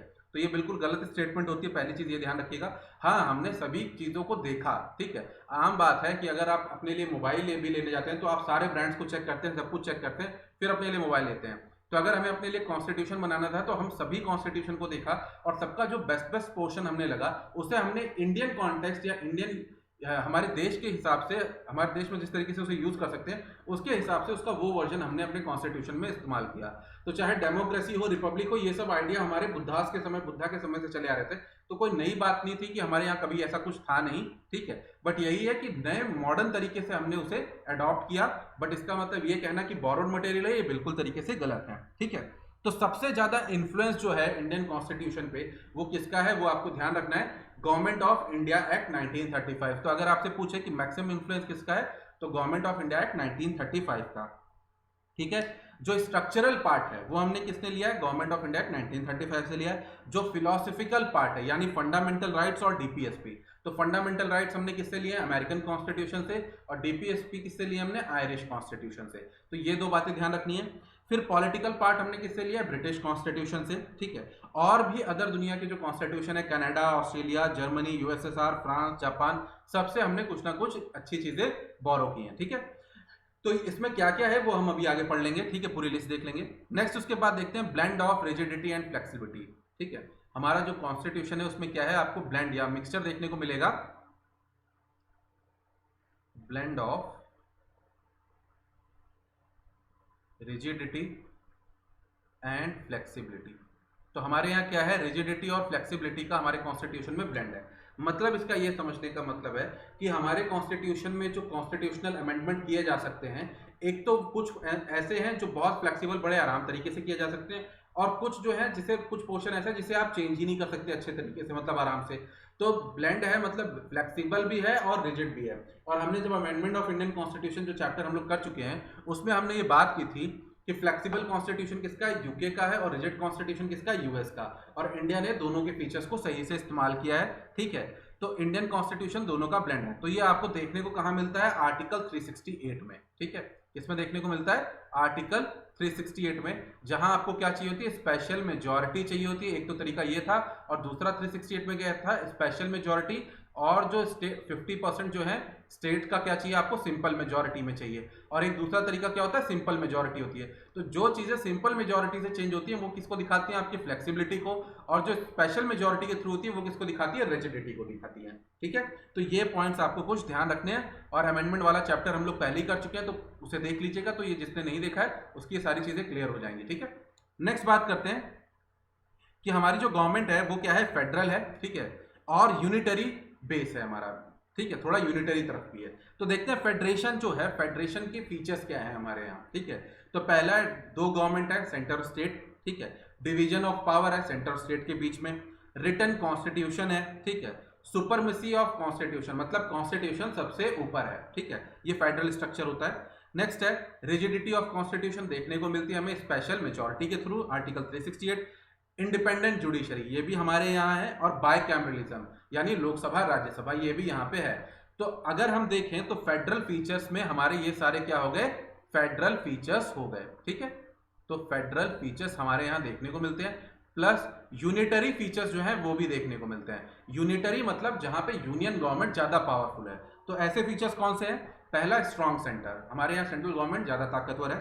दूसरा सिंगल कॉन्स्टिट्यूशन, ठीक है, यूएस की तरह दो कॉन्स्टिट्यूशन नहीं, स्टेट के अलग, हमारे यहाँ क्या है, सिंगल कॉन्स्टिट्यूशन। फिर उसके बाद सिंगल सिटीजनशिप, हमारे यहाँ सिंगल सिटीजनशिप है। दूसरा फ्लेक्सिबिलिटी यानी सिंपल मेजॉरिटी की तरह चीजें चेंज हो सकती हैं, ठीक है। फिर बात करते हैं इंटीग्रेटेड जुडिशरी, हमारे यहाँ क्या है, जुडिशरी इंटीग्रेटेड है, लोअर हाउस फिर अपर हाउस, लोअर कोर्ट्स फिर अपर कोर्ट्स। फिर state governor appointed by centre, तो स्टेट गवर्नर्स की अपॉइंटमेंट कौन करता है, सेंट्रल गवर्नमेंट करती है, ठीक है। फिर ऑल इंडिया सर्विसेज, जहां पे सेंट्रल गवर्नमेंट के अंडर ये लोग काम करते हैं। नेक्स्ट इमरजेंसी प्रोविजंस, ठीक है। तो इमरजेंसी प्रोविजंस में सबसे ज्यादा पावर किसके पास है, सेंट्रल गवर्नमेंट के पास है, ठीक है। अब यहां पे आपको ध्यान रखना है एक चीज, वो है आर्टिकल नंबर 1। आर्टिकल नंबर 1 क्या कहता है, आर्टिकल 1 कहता है India that is Bharat shall be union of state, ठीक है। क्या कहता है, यूनियन ऑफ स्टेट की बात करता है। वो कहीं पे भी फेडरेशन वर्ड का इस्तेमाल नहीं करता है, ये बात आप ध्यान रखिएगा, ठीक है। तो कभी भी फेडरेशन वर्ड का इस्तेमाल नहीं करता है। और यूनियन का मतलब ये होता है कि जो स्टेट है हमारे, ठीक है, वो हमारे क्या है, इस फेडरेशन से, इंडिया से अलग नहीं हो सकते हैं, ठीक है। जैसे यूएस में क्या है, यूएस में फेडरल फीचर है, तो वहां के जो स्टेट्स हैं वो अगर यूएस से अलग होना चाहे तो वो अलग हो सकते हैं, ठीक है। चलिए नेक्स्ट हम देखते हैं, नेक्स्ट फीचर जो आता है हमारे यहाँ, पार्लियामेंट्री फॉर्म ऑफ गवर्नमेंट। क्या है, पार्लियामेंट्री फॉर्म ऑफ गवर्नमेंट। तो हमारे यहाँ है पार्लियामेंट्री फॉर्म ऑफ गवर्नमेंट, यानी हम लोग लोगों को चुन के, अपने नेताओं को चुन के भेजते हैं लोकसभा के लिए, और फिर वो हमारे लिए सारे फैसले सब कुछ लेते हैं। ठीक है, तो ध्यान रखिएगा पार्लियामेंट्री फॉर्म ऑफ गवर्नमेंट जो है हमने जो अडॉप्ट किया है वो क्या है, ब्रिटिश सिस्टम अडॉप्ट किया है। ठीक है, ब्रिटिश पार्लियामेंट्री सिस्टम अडॉप्ट किया, ना कि हमने यूएस का प्रेसिडेंशियल सिस्टम अडॉप्ट किया। ठीक है, तो यूएस में जो प्रेसिडेंशियल सिस्टम है, ठीक है, हमने उसको नहीं अडॉप्ट किया, हमने किसको किया, अपना ब्रिटिश का पार्लियामेंट्री सिस्टम अडॉप्ट किया। क्यों? क्योंकि जो पार्लियामेंट्री सिस्टम है ये मोर रिस्पॉन्सिबल है। क्या है? रिस्पॉन्सिबल है। और ये क्या है? मोर अकाउंटेबल है। ये बात आप ध्यान रखिएगा। तो आपको अकाउंटेबिलिटी पार्लियामेंट्री सिस्टम में कम देखने को मिलेगी, प्रेसिडेंशियल सिस्टम में अकाउंटेबिलिटी आपको ज्यादा देखने को मिलेगी। बट रिस्पॉन्सिबल गवर्नमेंट जो है वो आपको पार्लियामेंट्री सिस्टम में नहीं देखनी पड़ेगी, इसमें प्रेसिडेंशियल सिस्टम में नहीं देखने को मिलेगी, और इंडिया पार्लियामेंट्री में आपको अकाउंटेबिलिटी देखने को नहीं मिलेगी। तो हमारे कॉन्स्टिट्यूशनल मेकर्स ने अकाउंटेबिलिटी से ज्यादा रिस्पॉन्सिबिलिटी पे जोर दिया, इसलिए उन्होंने ब्रिटिश पार्लियामेंट्री सिस्टम अपनाया, ना कि यूएस का प्रेसिडेंशियल सिस्टम अपनाया। ठीक है, अब बात करते हैं प्रेसिडेंशियल सिस्टम किस पे डील करता है। देखिए, प्रेसिडेंशियल सिस्टम डील करता है सेपरेशन ऑफ पावर पे। ठीक है, सेपरेशन ऑफ पावर पे। और इंडियन जो सिस्टम है पार्लियामेंट्री सिस्टम, ये किस पे डील करता है? ये डील करता है इंटीग्रेशन ऑफ पावर। ठीक है, समझ में आई बात? मतलब आपस में जो पावर है उसका क्या करते हैं हम लोग, यूज साथ में करते हैं। ठीक है, क्यों? अब देखिए, दो चीजें होती हैं, एक तो होता है लॉ बनाना, ठीक है, लॉ बनाने वाली प्रोसेस, और एक दूसरा होता है उस लॉ को एग्जीक्यूट करना। ठीक है, तो अगर जो लॉ बना रहा है, जैसे हमारे यहाँ लॉ कौन बनाते हैं? एमपीज बनाते हैं, मेंबर ऑफ पार्लियामेंट। ठीक है, बट उसे एग्जीक्यूट कौन करता है? तो हमारे यहाँ मिनिस्टर उसे एग्जीक्यूट करते हैं, रक्षा मंत्री, ये मंत्री, जो भी मंत्री। और वही एमपी तो हमारे यहाँ जाके क्या बनते हैं? मिनिस्टर बनते हैं। स्टेट में भी आप इस तरीके से ले सकते हैं। तो देखिए, जो लेजिस्लेटिव में काम कर रहा है वही एग्जीक्यूटिव भी काम कर रहा है। ठीक है, तो आम बात है, हमारे यहाँ ये सोचा कि भाई अगर जैसे कि मैं आपको बोल दूं कि एक दिन के अंदर आपको 100 बुकें पढ़नी है, बट आप 100 बुक पढ़ ही नहीं सकते हो। बट अगर आप अपना खुद का टारगेट सेट करें कि मैं आज के दिन में ये किताब खत्म करूंगा, तो आप वो खत्म कर लेंगे। तो जो लॉ बना रहा है उसे खुद पता है कि भाई वो कितना हद तक उसे एग्जीक्यूट कर सकता है, तो इसीलिए इसे कहा जाता है रेस्पॉन्सिबल सिस्टम।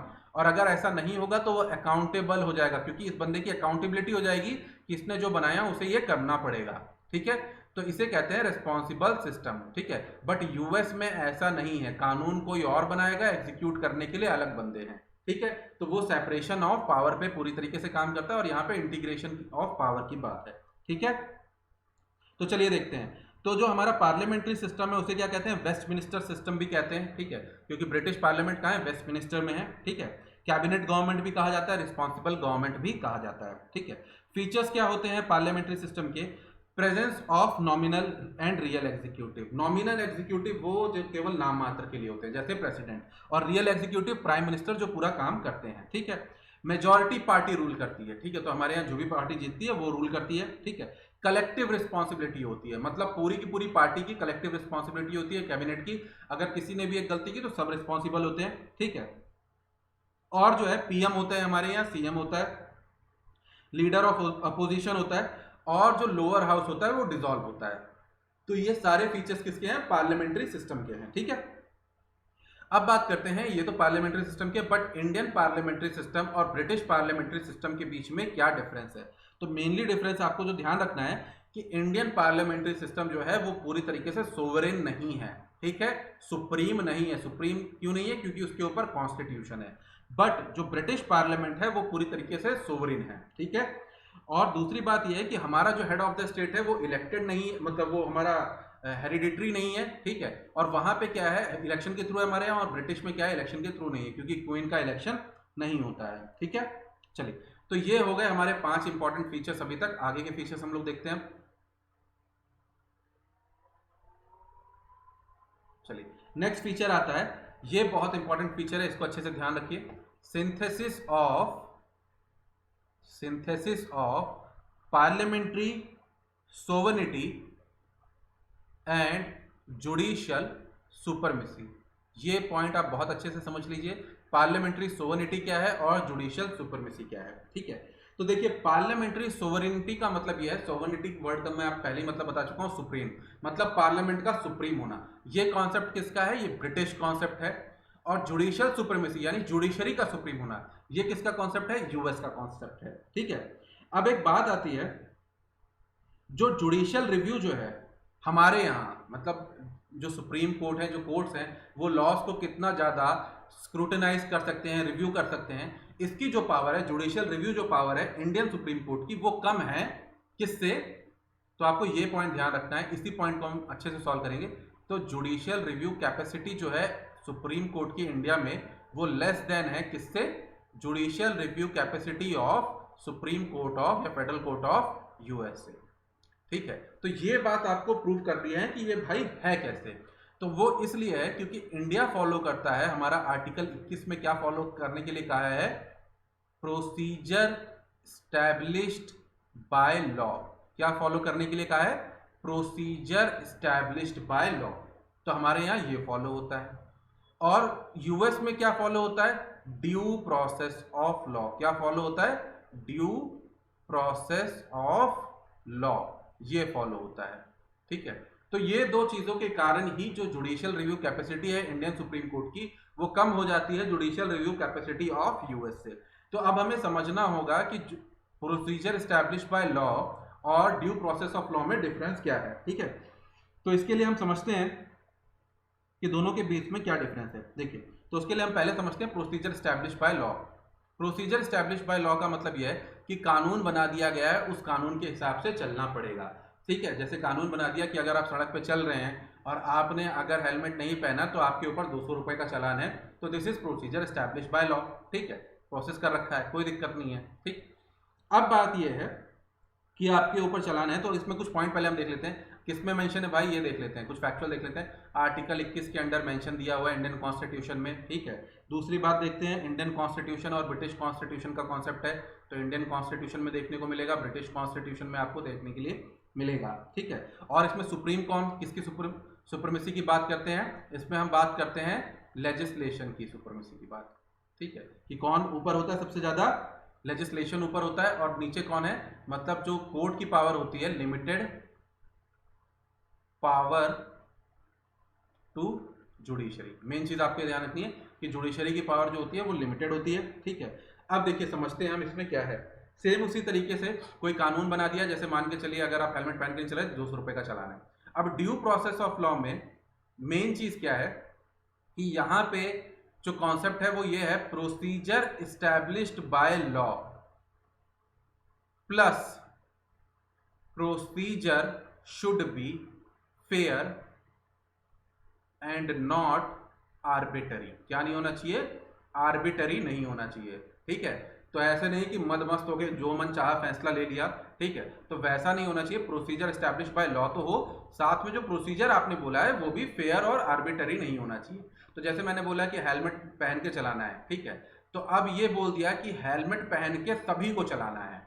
ठीक है, तो सभी को मतलब समझ रहे, 1 साल के बच्चे को भी चलाना है, तो 1 साल का बच्चा कहां से हेलमेट पहनेगा? मतलब चलाना क्या मतलब, अगर वो गाड़ी पे बैठना चाहता है तो उसे भी हेलमेट पहनना है, तो 1 साल के बच्चे के लिए हेलमेट कहां से बनेगा? ठीक है, फिर उसके बाद किसी भी तरीके से जो भी मतलब सिख कम्युनिटी है जो पग्स पहनते हैं, ठीक है, पगड़ी पहनते हैं, तो उन्हें भी हेलमेट पहनना है, तो वो तो पहन नहीं सकते क्योंकि हेलमेट के लिए उन्हें क्या करनी पड़ेगी? अपनी पगड़ी उतारनी पड़ेगी जो उनका एक रिलीजियस सिग्नेचर है। ठीक है, तो ये भी गलत हो जाएगा। तो इस तरीके से आपको प्रोसीजर जो बनाना है should be fair and not arbitrary. ठीक है, तो देखिए ये ज्यादा अच्छा कॉन्सेप्ट देखने को मिल रहा है। मतलब आप देखिए अब यहाँ पे क्या हो रहा है कि यहाँ का जो इंडियन कोर्ट है और ब्रिटिश कोर्ट है वो किसके ऊपर क्वेश्चन कर सकता है कि भैया जो प्रोसीजर एस्टैब्लिश बाय लॉ, मतलब प्रोसीजर फॉलो हुआ है कि नहीं हुआ है।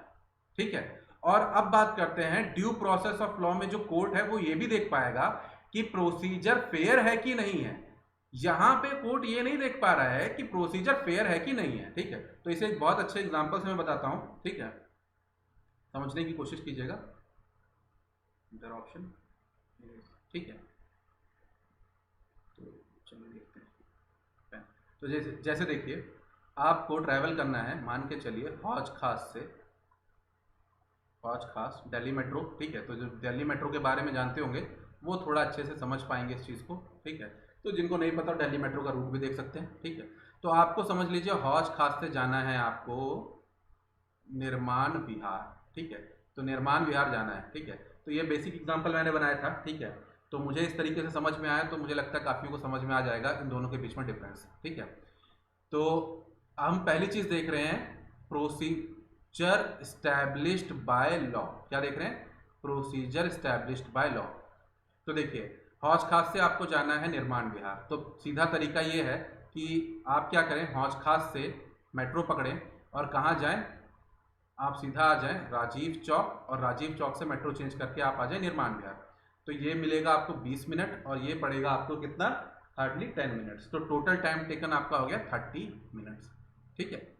अब गवर्नमेंट ने एक लॉ बनाया, ठीक है, गवर्नमेंट ने एक लॉ बनाया और उस लॉ में कहा कि सभी को एक हफ्ते में एक बार, ठीक है, वन टाइम हौज खास से कहाँ जाना है, निर्माण विहार जाना है, जाना ही जाना है, ठीक है। तो अब बात यह है कि ये जाना है मैंडेटरी कर दिया, ठीक है। तो हमारा कोर्ट ये नहीं देख पाएगा कि क्या है क्या नहीं है, ठीक है। मतलब मेन चीज यही देखेगा कि भाई, अब जैसे वो नहीं कि फंडामेंटल राइट्स में अब ये कानून बना हुआ है, ठीक है। तो इस तरीके से यहाँ पे जाना है, तो प्रोसीजर पे बात करेगा कि भाई हाँ चलो ये प्रोसीजर था कि यहाँ से यहाँ इस तरीके से जाने का प्रोसेस है, तो ठीक है, प्रोसेस फॉलो हो रहा है कि नहीं हो रहा है, ठीक है। अब दूसरी बात यह है कि अगर गवर्नमेंट ये बोल दे कि हौज खास से जाना है, और कहाँ जाना है, पहले जाना है हौज खास से आप जाइए कहाँ पे, राजीव चौक। राजीव चौक से आप जाएंगे कहाँ पे, बोटैनिकल गार्डन, ठीक है। बोटैनिकल गार्डन से आप पकड़ेंगे मेजेंटा लाइन और फिर आएंगे आप मुनेरका, ठीक है। फिर मुनेरका से आप मेट्रो पकड़ के जाएंगे कहाँ पे, मान के चलिए आप जाएंगे ISBT, नहीं आप फिर से हौज खास ही आ जाए, ठीक है। हौज खास से आगे चले जाते हैं, थोड़ा मेट्रो का नाम चेंज कर देते हैं। मान के चलिए आप चले जाएंगे मुनेरका से जहांगीरपुरी, ठीक है। जहांगीरपुरी से आप मेट्रो पकड़ेंगे, ठीक है, और आएंगे आप राजीव चौक। फिर राजीव चौक से आप मेट्रो पकड़ेंगे और फिर आप आएंगे निर्माण विहार, ठीक है, या फिर जहांगीरपुरी से डायरेक्ट आएंगे निर्माण विहार। तो ये इतने लंबे ट्रैवल को करने में आपको लग जाएगा 1.5 घंटा, ठीक है। तो एक बात बताइए, चीज तो यही थी, हौज खास से जाना है निर्माण विहार, और एक इस तरीके से जाना है। तो देखिए यहाँ पे इस तरीके से आपका क्या है, procedure established by law follow हुआ है, बट क्या प्रोसीजर जो बोला है वो फेयर है कि नहीं है, तो फेयर नहीं है। तो इस तरीके से अगर यहाँ वाले केस में देखा जाए प्रोसीजर एस्टैब्लिश्ड बाय लॉ में, तो केवल प्रोसीजर फॉलो हुआ है कि नहीं है इस पे क्वेश्चन होगा। इस पे क्वेश्चन नहीं होगा कि प्रोसीजर जो है वो फेयर है कि नहीं है। तो ब्रिटिश को जो यूएस का कोर्ट है वो इसके ऊपर भी देख सकता है कि प्रोसीजर फेयर है कि नहीं है। तो उसके पास स्कोप ज्यादा हो गया, इसलिए उसकी जुडिशियल रिव्यू कैपेसिटी जो है वो ज्यादा हो गई, किससे, judicial review capacity of Indian supreme court. तो इस तरीके से आप थोड़ा इस चीज को ध्यान रखिएगा, ठीक है। चलिए नेक्स्ट आगे हम देखते हैं इसमें। अच्छा एक बात, कुछ चीजें देख लेते हैं ड्यू प्रोसेस ऑफ लॉ में। तो ड्यू प्रोसेस ऑफ लॉ जो था हमारा, ड्यू प्रोसेस ऑफ लॉ, ठीक है। तो ये आपको देखने को किससे मिलता है, यूएस कोर्ट में मिलता है, ठीक है। यूएस फेडरल कोर्ट में ज्यादा देखने को मिलता है, ठीक है। और यहाँ पे जुडिशरी जो होती है वो सुप्रीम होती है, ठीक है, उसके पास ज्यादा पावर होती है, ठीक है। और जस्टिस फ्रैंकफुट जो थे, जस्टिस फ्रैंकफुटर, इन्होंने कहा था BN राव जो थे हमारे, ठीक है, कौन, BN राव, कौन थे, कॉन्स्टिट्यूशनल एडवाइजर थे मेकिंग ऑफ कॉन्स्टिट्यूशन में। इन्होंने इन्हें एडवाइस किया था कि जो ये आप ड्यू प्रोसेस ऑफ लॉ है ये इंडिया में इस्तेमाल मत कीजिए, क्योंकि बहुत ज्यादा केसेस हो जाएंगे और सुप्रीम कोर्ट की हालत पस्त हो जाएगी इन्हीं केसेस को सॉल्व करने में, ठीक है। तो इसलिए इस आइडिया को ड्रॉप कर दिया गया और क्या इस्तेमाल किया गया, procedure established by law. But ध्यान रखने वाली बात यह है कि मेनका गांधी केस में 1978 में इंडियन सुप्रीम कोर्ट ने कहा कि भाई हम जो है प्रोसीजर एस्टैब्लिश्ड लॉ के साथ साथ ड्यू प्रोसेस ऑफ लॉ यानी नेचुरल जस्टिस को भी देखेंगे, मतलब फॉलो हम करेंगे, ठीक है। तो ये पॉइंट्स आप सब ध्यान रखिएगा। तो अब अगर आप होपफुली अगर आप पढ़ेंगे क्या नाम है अगर लक्ष्मीकांत, तो आपको किसी तरीके की प्रॉब्लम इन चीजों को समझने में नहीं होगी। चलिए अब 7th फीचर देखते हैं, इंटीग्रेटेड जुडिशरी, ठीक है, एंड इंडिपेंडेंट जुडिशरी। हमारे यहाँ क्या है, इंटीग्रेटेड जुडिशरी है और इंडिपेंडेंट जुडिशरी है। तो इंटीग्रेटेड जुडिशरी आपको पता ही है, ठीक है, कैसे है कि भाई लोअर कोर्ट फिर अपर कोर्ट आते आते सुप्रीम कोर्ट, ठीक है। अब बात करते हैं इंडिपेंडेंट जुडिशरी, ठीक है। तो इंडिपेंडेंट जुडिशरी हमारे यहाँ कैसे क्या क्या दिया गया है उन्हें देखिए, सिक्योरिटी ऑफ टेन्योर, जजेस को निकाला नहीं जा सकता फिक्स टाइम से पहले, फिक्स्ड सर्विस कंडीशन दी गई है वो चेंज नहीं की जाती है, उनके जो एक्सपेंडिचर होते हैं वो चार्ज होते हैं from consolidated fund of India. आपको समझना होगा सारा पैसा आता है कंसोलिडेटेड फंड ऑफ इंडिया में, दो तरीके के उसमें खर्चे निकलते हैं, एक चार्ज होता है और एक मेड फ्रॉम होता है। तो जो चार्ज फंड होता है, charge from consolidated fund of India, उसके ऊपर पार्लियामेंट में वोटिंग नहीं होती है। Made from consolidated fund of India उसके ऊपर वोटिंग होती है, उसे कम ज्यादा किया जा सकता है, ठीक है। और सभी तरीके की जो प्रैक्टिस होती है जजेस की वो बैन होती है आफ्टर रिटायरमेंट, ठीक है। और हमारे यहाँ separation of judiciary and executive कर रखा है, ठीक है। बट यूएस में क्या है, यूएस में फेडरल कोर्ट होता है और अलग से कोर्ट होते हैं हर स्टेट का। तो यूएस में आप देखेंगे कि क्या है, सेंट्रल गवर्नमेंट अगर फांसी की सजा दे रही है तो वहां की कोई स्टेट गवर्नमेंट जो दूसरी कैलिफोर्निया स्टेट मान के चलिए वो फांसी नहीं दे रहा, ठीक है। तो सबके यहाँ अपने अपने क्राइम के अलग अलग रूल्स हैं वहां पे, ठीक है। चलिए, तो हमारे यहाँ जो कोर्ट है उसके बारे में देख लेते हैं। फेडरल कोर्ट है, सुप्रीम कोर्ट, ठीक है। हाईएस्ट कोर्ट ऑफ अपील है, गारंटर ऑफ फंडामेंटल राइट है, गारंटर ऑफ कॉन्स्टिट्यूशन है, ठीक है। तो गारंटर, प्रोटेक्टर कुछ भी दिखे हमेशा सुप्रीम कोर्ट आराम से कर दीजिएगा, ठीक है। नेक्स्ट बात करते हैं फंडामेंटल राइट्स, ठीक है। तो फंडामेंटल राइट्स जो है, हमारा नेक्स्ट फीचर जो है फंडामेंटल राइट। देखिए ये सब आपको आगे पढ़ने हैं, बट ये क्वेश्चंस करने के लिए आपको इतना बेसिक इसका पढ़ना पड़ेगा। तो फंडामेंटल राइट्स क्या है, पॉलिटिकल डेमोक्रेसी का आइडिया आपको प्रमोट करते हैं ताकि आप चुनाव में भाग ले सकें। जस्टिसिएबल होते हैं, मतलब अगर इनकी इन्फोर्समेंट या इन्हें किसी भी तरीके से तोड़ा मरोड़ा जाए तो आप कोर्ट जा सकते हैं। और कोर्ट इसके लिए क्या जारी कर सकता है, रिट जारी कर सकता है। रिट यानी कानून, एक आदेश जारी कर सकता है, ठीक है, जिस भी अथॉरिटी ने उसको तोड़ा है, ठीक है।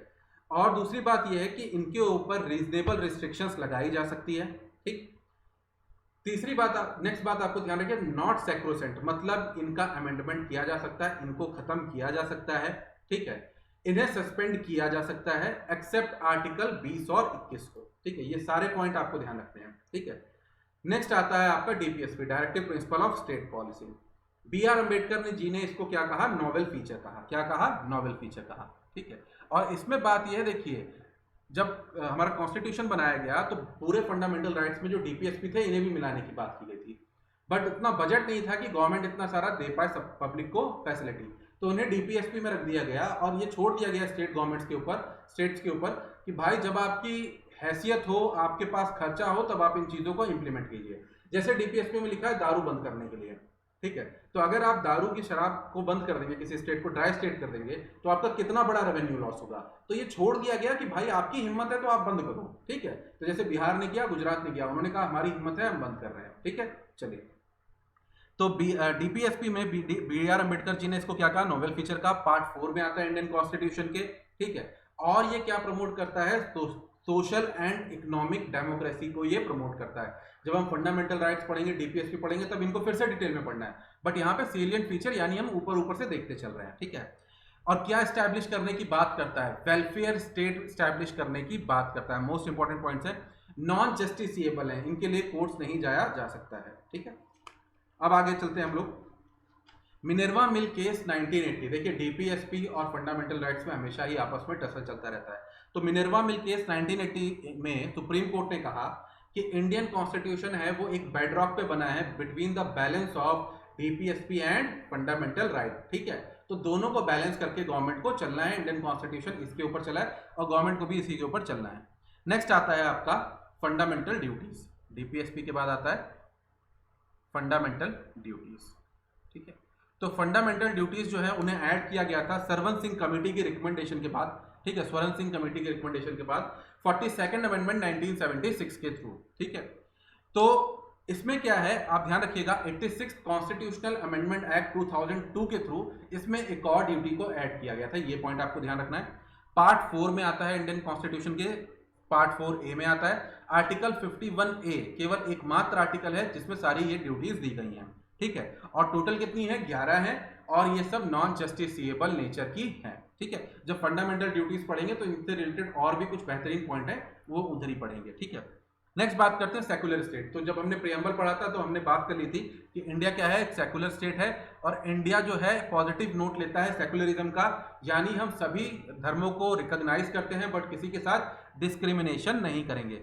किस वर्ड के थ्रू ऐड किया गया? 42nd अमेंडमेंट 1976 के थ्रू किसमें ऐड किया गया? प्रियम्बल में ऐड किया गया। और आपको बहुत सारे फंडामेंटल राइट डीपीएसपी में इसके आपको आर्टिकल मिल जाएंगे, जैसे आर्टिकल 14, 15, 16, 25, 26 etc। ठीक है, नेक्स्ट बात करते हैं यूनिवर्सल एडल्ट फ्रेंचाइज। ठीक है, हमारे यहाँ क्या मिलता है आपको? कॉन्स्टिट्यूशन में क्या दिया हुआ है? यूनिवर्सल एडल्ट फ्रेंचाइज, यानी 18 साल से ऊपर के सभी लोगों को मताधिकार दिया गया है, सब वोट दे सकते हैं। ठीक है, 1989 में 21 साल से उम्र 18 साल कर दी गई थी। किस अमेंडमेंट के थ्रू? याद रखना है 61st कॉन्स्टिट्यूशनल अमेंडमेंट एक्ट 1988 के थ्रू। ठीक है, नेक्स्ट फीचर है हमारा कि हमारे यहाँ सिंगल सिटीजनशिप की बात की गई है। ठीक है, तो यूएस में जैसे डुअल सिटीजनशिप है और हमारे यहाँ क्या है? Single citizenship. तो जो कश्मीर वाला था वो भी खत्म कर दिया गया। तो क्या है हमारे यहाँ? सिंगल सिटीजनशिप है। आप केवल इंडिया के मेंबर सिटीजनशिप होती है और किसी स्टेट की मेंबरशिप नहीं होती आपके पास। ठीक है, सिटीजनशिप सॉरी। अब बात करते हैं, हमारे यहाँ कॉन्स्टिट्यूशन में ढेर सारी इंडिपेंडेंट बॉडीज हैं, जैसे election commission, CAG, UPSC, state public service commission etcetera. ठीक है, तो इंडिपेंडेंट बॉडीज आपको देखने के लिए मिलती है, इन्हें हमें आगे पढ़ना ही है। ठीक है, नेक्स्ट है आपको देखने को मिलता है इमरजेंसी प्रोविजंस। क्या देखने को मिलता है? इमरजेंसी प्रोविजंस देखने को मिलता है। जैसे आर्टिकल 352 के अंदर मिलता है आपको नेशनल इमरजेंसी, आर्टिकल 356 के अंदर मिलता है आपको प्रेसिडेंशियल रूल, आर्टिकल 365 के अंदर आपको मिलता है ऐसा कोई, अगर कोई भी स्टेट सेंटर के डायरेक्टिव्स को नहीं मानता है तो उसके अंदर जो प्रेसिडेंट रूल लगेगा। ठीक है, तो आर्टिकल 365। नेक्स्ट है आर्टिकल 360, जिसमें क्या देखने को मिलता है आपको? Financial emergency. ठीक है, नेक्स्ट आपके पास नेक्स्ट फीचर आता है, 16th फीचर आता है 3 टियर गवर्नमेंट। ठीक है, हमारे यहाँ क्या है? 3 टायर गवर्नमेंट है, सेंटर, स्टेट और पंचायती राज। तो पंचायती राज मतलब म्युनिसिपालिटीज और पंचायत, इनको किसके थ्रू ऐड किया गया था? 73rd and 74th constitutional amendment act 1992। ठीक है, ध्यान रखिएगा। चलिए नेक्स्ट आ जाइए, 17th फीचर आता है कोऑपरेटिव सोसाइटी। तो कोऑपरेटिव सोसाइटीज को किसके थ्रू ऐड किया गया था इंडियन कॉन्स्टिट्यूशन में? 97th amendment 2011। Cooperative society 97th amendment 2011। ठीक है, तो ये सारे पॉइंट आपको ध्यान रखना है। अब हम बात करते हैं कुछ क्रिटिसिज्म के इंडियन कॉन्स्टिट्यूशन के। ठीक है, ये सेलिएंट फीचर जो है उसके कुछ हम क्रिटिसिज्म देखते हैं। तो पहला क्रिटिसिज्म जो आता है वो है कि इंडियन कॉन्स्टिट्यूशन भैया बोरोड मटेरियल है। तो इसके ऊपर बहुत सारे लोगों ने बहुत सारी स्टेटमेंट दी। यूपीएससी ऐसे स्टेटमेंट्स के ऊपर क्वेश्चन नहीं पूछता, बट स्टेट पीसीएस के बहुत पसंदीदा क्वेश्चन होते हैं स्टेटमेंट के ऊपर। ठीक है, तो देख लेते हैं। केवल एन श्रीनिवासन ने कहा both in language and subject it is close copy of Government of India Act 1935। ठीक, सर आइवर जेनिंग्स ने कहा directly derived from Government of India Act 1935। PR Deshmukh ji ने कहा Government of India Act plus universal adult franchise only, मतलब केवल ये एक चीज ऐड कर दी गई। अब बात करते हैं के हनुमंतया। इन्होंने कहा इट इज अन इंडियन और एंटी इंडियन। ठीक है, तो इन्होंने कहा कि वी वांट वीणा एंड और sitar but we got a English band, मतलब हम सुनना चाहते थे मोहम्मद रफी और हमें एमएनएम सुना दिया गया। ठीक है, दूसरी बात यह है अनगांधियन कहा, किसने? के हनुमंतया जी ने, और इन्होंने ये साफ कहा कि that is the exactly kind of constitution Mahatma Gandhi did not wanted. ठीक, साइज बहुत बड़ा है कॉन्स्टिट्यूशन का, बिग साइज, और पैराडाइज फॉर लॉयर्स था, पूरे लॉयर्स भरे हुए थे। ठीक है, केसीवीआर जी ने कहा क्वासी फेडरल है। क्या है? क्वासी फेडरल है। मॉरिस जॉनसन ने इसको बार्गेनिंग फेडरलिज्म कहा। ग्रैनविल ऑस्टिन ने इसे कोऑपरेटिव फेडरलिज्म कहा, और आइवर जेनिंग्स ने इसको कहा फेडरेशन विद सेंट्रलाइज्ड टेंडेंसी। ठीक है, तो ये सारे जितने पॉइंट्स थे आपके सारे के सारे पॉइंट्स खत्म होते हैं salient feature of Indian constitution की। फिर उसके बाद आपको सेलिएंट फीचर में कुछ चीजें करनी है। एक तो पूरी लिस्ट दी हुई है आपको, सारे जितने पार्ट्स हैं इंडियन कॉन्स्टिट्यूशन के और सारे उससे रिलेटेड जितने आर्टिकल हैं, और वो पार्ट या फिर वो आर्टिकल किस अमेंडमेंट के थ्रू ऐड हुए। तो पूरी एक पूरा चार्ट दिया हुआ है किसका, आपको अगर आप देखेंगे लक्ष्मीकांत को उठाएंगे तो आपको क्या मिल जाएगा? एक पूरा का पूरा आर्टिकल, पार्ट्स, आर्टिकल। ठीक है, और फिर उसके बाद सारी चीजें उसके अंदर किस अमेंडमेंट के थ्रू आया, पार्ट्स और आर्टिकल। तो ये आपको पूरा, और सब्जेक्ट मैटर, ये पूरा आपको वहां से अच्छे से कर लेना है पूरा का पूरा। ठीक है, सारे पार्ट, सारे आर्टिकल, इसको आप देख सकते हैं अच्छे से। ठीक है, अभी हम करेंगे भी थोड़ा। ठीक है, और उसके बाद अभी हम देखने जा रहे हैं, इसको आपको करना है सेकंड लिस्ट जो आपको करनी है वो आपको करनी है किससे रिलेटेड, वो करने हैं आपको शेड्यूल से रिलेटेड। जितने क्या है, शेड्यूल ऑफ इंडियन कॉन्स्टिट्यूशन, क्या देखना है आपको, शेड्यूल ऑफ इंडियन कॉन्स्टिट्यूशन। तो मैं आपको इंपॉर्टेंट पॉइंट्स बताता चल रहा हूँ, लक्ष्मीकांत उठा के देखेंगे तो आपको पूरे शेड्यूल ऑफ इंडियन कॉन्स्टिट्यूशन का चार्ट मिल जाएगा, बट आपको उसमें ध्यान क्या रखना है ये चीज समझिए। फर्स्ट शेड्यूल कहता है कि उसमें क्या है, names of state, UT and area of India, ठीक है, कि इंडिया का क्या है। तो आपको क्या देखना है, नेम्स ऑफ स्टेट है, यूटी है एंड टेरिटोरियल जुरिस्डिक्शन है। शेड्यूल 1 ऑफ इंडियन कॉन्स्टिट्यूशन, और किस आर्टिकल में मेंशन है, that is article number 1 of Indian constitution, ठीक है। अब बात करते हैं सेकंड शेड्यूल क्या कहता है, salaries, privileges of certain dignities, ठीक है, कुछ लोगों के बारे में सैलरी और प्रिविलेजेस के बारे में बात करता है। यहां पे आपको यह ध्यान रखना है कि सेकंड शेड्यूल में कौन कौन से लोग आते हैं। प्रेसिडेंट आता है, गवर्नर आता है, स्पीकर आता है, डिप्टी स्पीकर आता है लोकसभा का, लेजिस्लेटिव असेंबली के आते हैं, ठीक है, सेंट्रल और डिप्टी चेयरमैन आता है राज्यसभा का, लेजिस्लेटिव काउंसिल का, ठीक है, और सुप्रीम कोर्ट और हाई कोर्ट के जजेस आते हैं, और साथ में कैग आता है। तो ये सारे ऑफिसेस के आपको क्या मिलते हैं, सेकंड शेड्यूल में सैलरीज मिलती हैं और इनके प्रिविलेजेस देखने को मिलते हैं। आपको ध्यान ये रखना है कि सेकंड शेड्यूल में किस किस का नाम नहीं है। पहली चीज ध्यान रखना, कौन कौन नहीं है, एमपी मेंशन नहीं है, एमएलए मेंशन नहीं है, ठीक है, और उसके बाद स्टेट और सेंटर के मिनिस्टर मेंशन नहीं है, इलेक्शन कमिश्नर मेंशन नहीं है, यूपीएससी का मेंबर मेंशन नहीं है। तो ध्यान रखना कि सेकंड शेड्यूल में ये लोग मेंशन नहीं है। अब बात करते हैं थर्ड शेड्यूल में, आते हैं ओथ। ओथ के बारे में देखते हैं कि किस किस की ओथ देने की बात की गई है, ओथ कौन कौन लेगा। तो उसके लिए देखिए कौन कौन है, यूनियन और स्टेट मिनिस्टर, जो ऊपर नहीं थे वो इसमें दिए, एमएलए और एमपी, ठीक है, जजेस of supreme court and high court, ठीक है, और कैग, इन सभी का मेंशन किया हुआ है, ठीक है। अब उसके बाद देखिए नोट आपको ध्यान रखना है कि कैग जो है, ठीक है, जो कैग है और जजेस of supreme court and high court जो है, ठीक है, वो सेकंड शेड्यूल में तो हैं, ठीक है, मतलब सेकंड शेड्यूल में तो हैं, बट साथ साथ में थर्ड शेड्यूल में भी हैं। तो आपको ये ध्यान रखना है कि सेकंड शेड्यूल और थर्ड शेड्यूल में दोनों में कौन है, ठीक है, और कौन है जो थर्ड शेड्यूल में है, सेकंड शेड्यूल में नहीं है। तो इस तरीके से आपको सेकंड और थर्ड शेड्यूल में करना है। अब आपको ये देखना है कि थर्ड शेड्यूल में कौन कौन नहीं है। भाई प्रेसिडेंट नहीं है, वाइस प्रेसिडेंट नहीं है, स्पीकर और डिप्टी स्पीकर नहीं है, और चेयरमैन नहीं है, डिप्टी चेयरमैन नहीं है राज्यसभा का, इलेक्शन कमिश्नर नहीं है, यूपीएससी स्टेट पीसीएस का चेयरमैन नहीं है। तो इस तरीके से आपको ध्यान रखना है कि सेकंड शेड्यूल में कौन है, थर्ड शेड्यूल में कौन है जो सेकंड थर्ड दोनों शेड्यूल में है, और कौन है जो सेकंड शेड्यूल में नहीं है, कौन है जो सेकंड थर्ड शेड्यूल में नहीं है। तो ये पॉइंट्स आपको ध्यान रखने हैं फर्स्ट, सेकंड और थर्ड शेड्यूल के बारे में।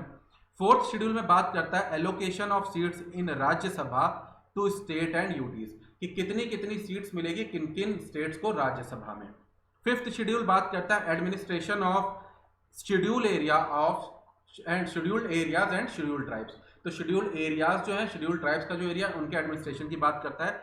सिक्स्थ शेड्यूल आपका बात करता है administration of tribal areas in Assam, Meghalaya, Tripura और मिजोरम, एटीएम मशीन, ठीक है। नेक्स्ट बात करते हैं सेवन शेड्यूल। सेवन शेड्यूल किसके बारे में बात करता है, distribution of power, union, state और कॉन्करेंट लिस्ट। तो इसमें आपको ध्यान रखना है कि कितनी जो सीट्स, कितने जो सब्जेक्ट मैटर है वो यूनियन लिस्ट में है, कितने स्टेट लिस्ट में है, और कितने आपके किसमें, कॉन्करेंट लिस्ट में है। तो जब हम सेवन शेड्यूल वहां पे पढ़ेंगे, सेंट्रल स्टेट डिविजन्स को पढ़ेंगे, तब वहां पे इसे करेंगे, ठीक है। अब बात करते हैं एट शेड्यूल। एट शेड्यूल में आता है ऑफिशियल लैंग्वेज। ध्यान रखिएगा सेलिएंट फीचर है, केवल आपको पता होना चाहिए, इन्हें सबको आपको डिटेल में आगे से पढ़ना ही है। एट शेड्यूल में आता है ऑफिशियल लैंग्वेज के बारे में बात करता है। पहले 14 थी, अब कितनी है, 22 लैंग्वेजेस हैं। आपको बेसिकली ध्यान रखनी है 22 की 22 लैंग्वेज कौन कौन सी है, ठीक है। बट उससे ज्यादा वो लैंग्वेज आपको ध्यान हो जाएंगी, एक बार आप रीड आउट करेंगे आपको ध्यान हो जाएगी हर स्टेट की जितनी लैंग्वेज है वो सारी की सारी तकरीबन, ठीक है। बट कुछ जो आपकी 14 के बाद ऐड हुई हैं अलग अलग अमेंडमेंट के थ्रू, आपको वो ध्यान रखनी है कि हमेशा क्वेश्चन ये पूछा जाता है किस अमेंडमेंट के थ्रू ये सारी जो भाषाएं हैं वो ऐड की गई, या फिर कौन सी भाषाएं बाद में ऐड की गई। तो 92nd अमेंडमेंट के थ्रू बोडो, डोंगरी, मैथिली और संथाली ऐड की गई थी।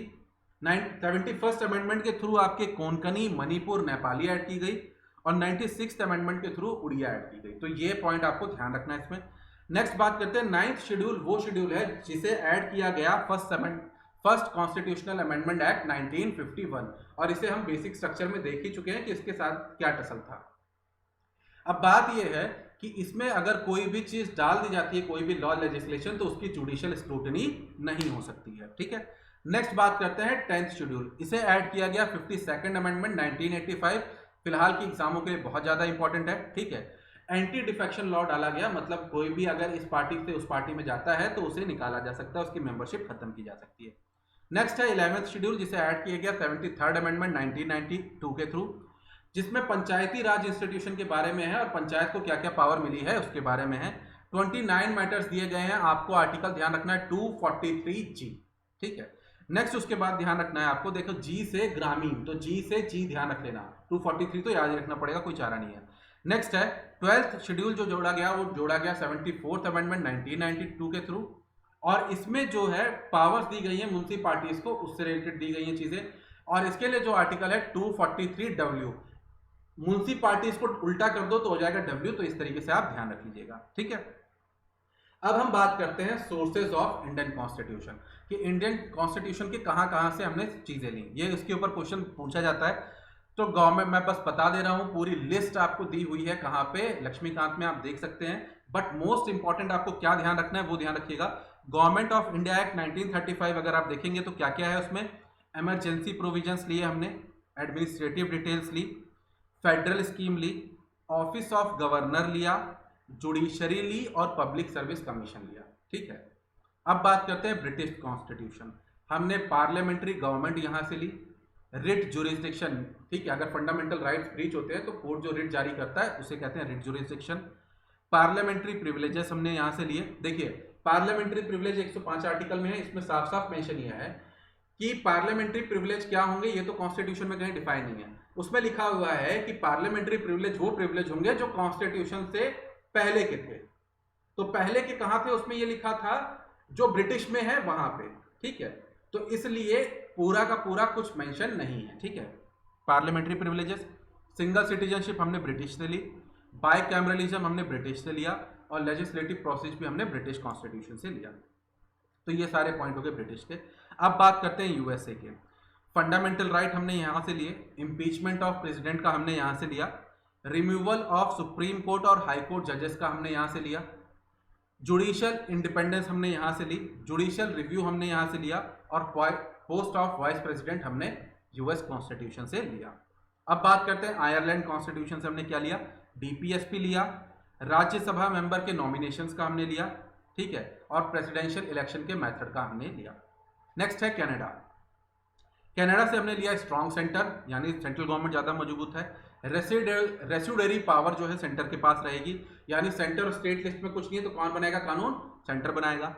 अपॉइंटमेंट ऑफ गवर्नर हमने यहां से लिया, और एडवाइजरी जुरिस्डिक्शन जो सुप्रीम कोर्ट देता है उसे भी हमने यहां से लिया। नेक्स्ट है ऑस्ट्रेलियन कॉन्स्टिट्यूशन, यहां से हमने लिया concurrent list, freedom of trade and commerce, और ज्वाइंट सिटिंग ऑफ पार्लियामेंट, ठीक है। ये सब हमने किससे लिया, ऑस्ट्रेलियन कॉन्स्टिट्यूशन से लिया। नेक्स्ट है जर्मनी के कॉन्स्टिट्यूशन से हमने क्या किया लिया, suspension of fundamental rights during emergency. USSR के कॉन्स्टिट्यूशन से हमने लिया fundamental duties, idea of justice in preamble. Justice का जो आइडिया हमने कहां से लिया है, प्रियम्बल में यहां से लिया है, और ये हम लोग पहले ही कर चुके हैं। नेक्स्ट है फ्रांस से लिया हमने रिपब्लिक, लिबर्टी, इक्वालिटी और फ्रेटर्निटी का कॉन्सेप्ट जो है प्रियम्बल में देखने को मिलता है। नेक्स्ट साउथ अफ्रीका से हमने लिया amendment of constitution and election of member of Rajya Sabha, ठीक है। तो रिसेंटली भी राज्यसभा के इलेक्शंस हुए, तो आपको ये ध्यान रखना है। और जापान से लिया हमने प्रोसीजर स्टैब्लिश बाय लॉ, ठीक है। तो इस तरीके से हमने सारे के सारे जितने जो आपकी जो इंडेक्स थे उन्हें भी पढ़ लिया। इसे पूरा का पूरा आपको ध्यान रखना पड़ेगा, मैच द फॉलोइंग या किसी भी तरीके से क्वेश्चन बन सकते हैं। और जो मैंने आपको बताया कि आर्टिकल, ठीक है, सॉरी पार्ट्स और उससे रिलेटेड आर्टिकल और सब्जेक्ट मैटर, ठीक है, इसे भी आप अच्छे से कर लीजिएगा। और ध्यान रखिएगा इसमें आपको बस चीज ध्यान ये रखनी है कि किस अमेंडमेंट के थ्रू अगर ऐड हुआ है तो वो अमेंडमेंट ध्यान रखना है कि नाइन्थ पार्ट किस तरीके से आया, 9(4)A पार्ट किस अमेंडमेंट के थ्रू आया, इस तरीके से आपको ध्यान रखना है, ठीक है। सो थैंक यू स्टूडेंट, तो आज के लिए इतना ही काफ़ी है, बेस्ट ऑफ लक, ठीक है। सो अगर आपको किसी भी तरीके की क्वेरी है तो आप क्वेरी कर सकते हैं, आप रिलेक्शन स्टडी चैनल को ज्वाइन कर सकते हैं, ठीक है। और आप मेरा कोड आलोक वाईटी इस्तेमाल कर सकते हैं अनअकैडमी पे 10% डिस्काउंट पाने के लिए for your UPSC CSC subscription. So thank you, best of luck, take care. किसी भी तरह की क्वेरी हो तो यू कैन कॉन्टैक्ट।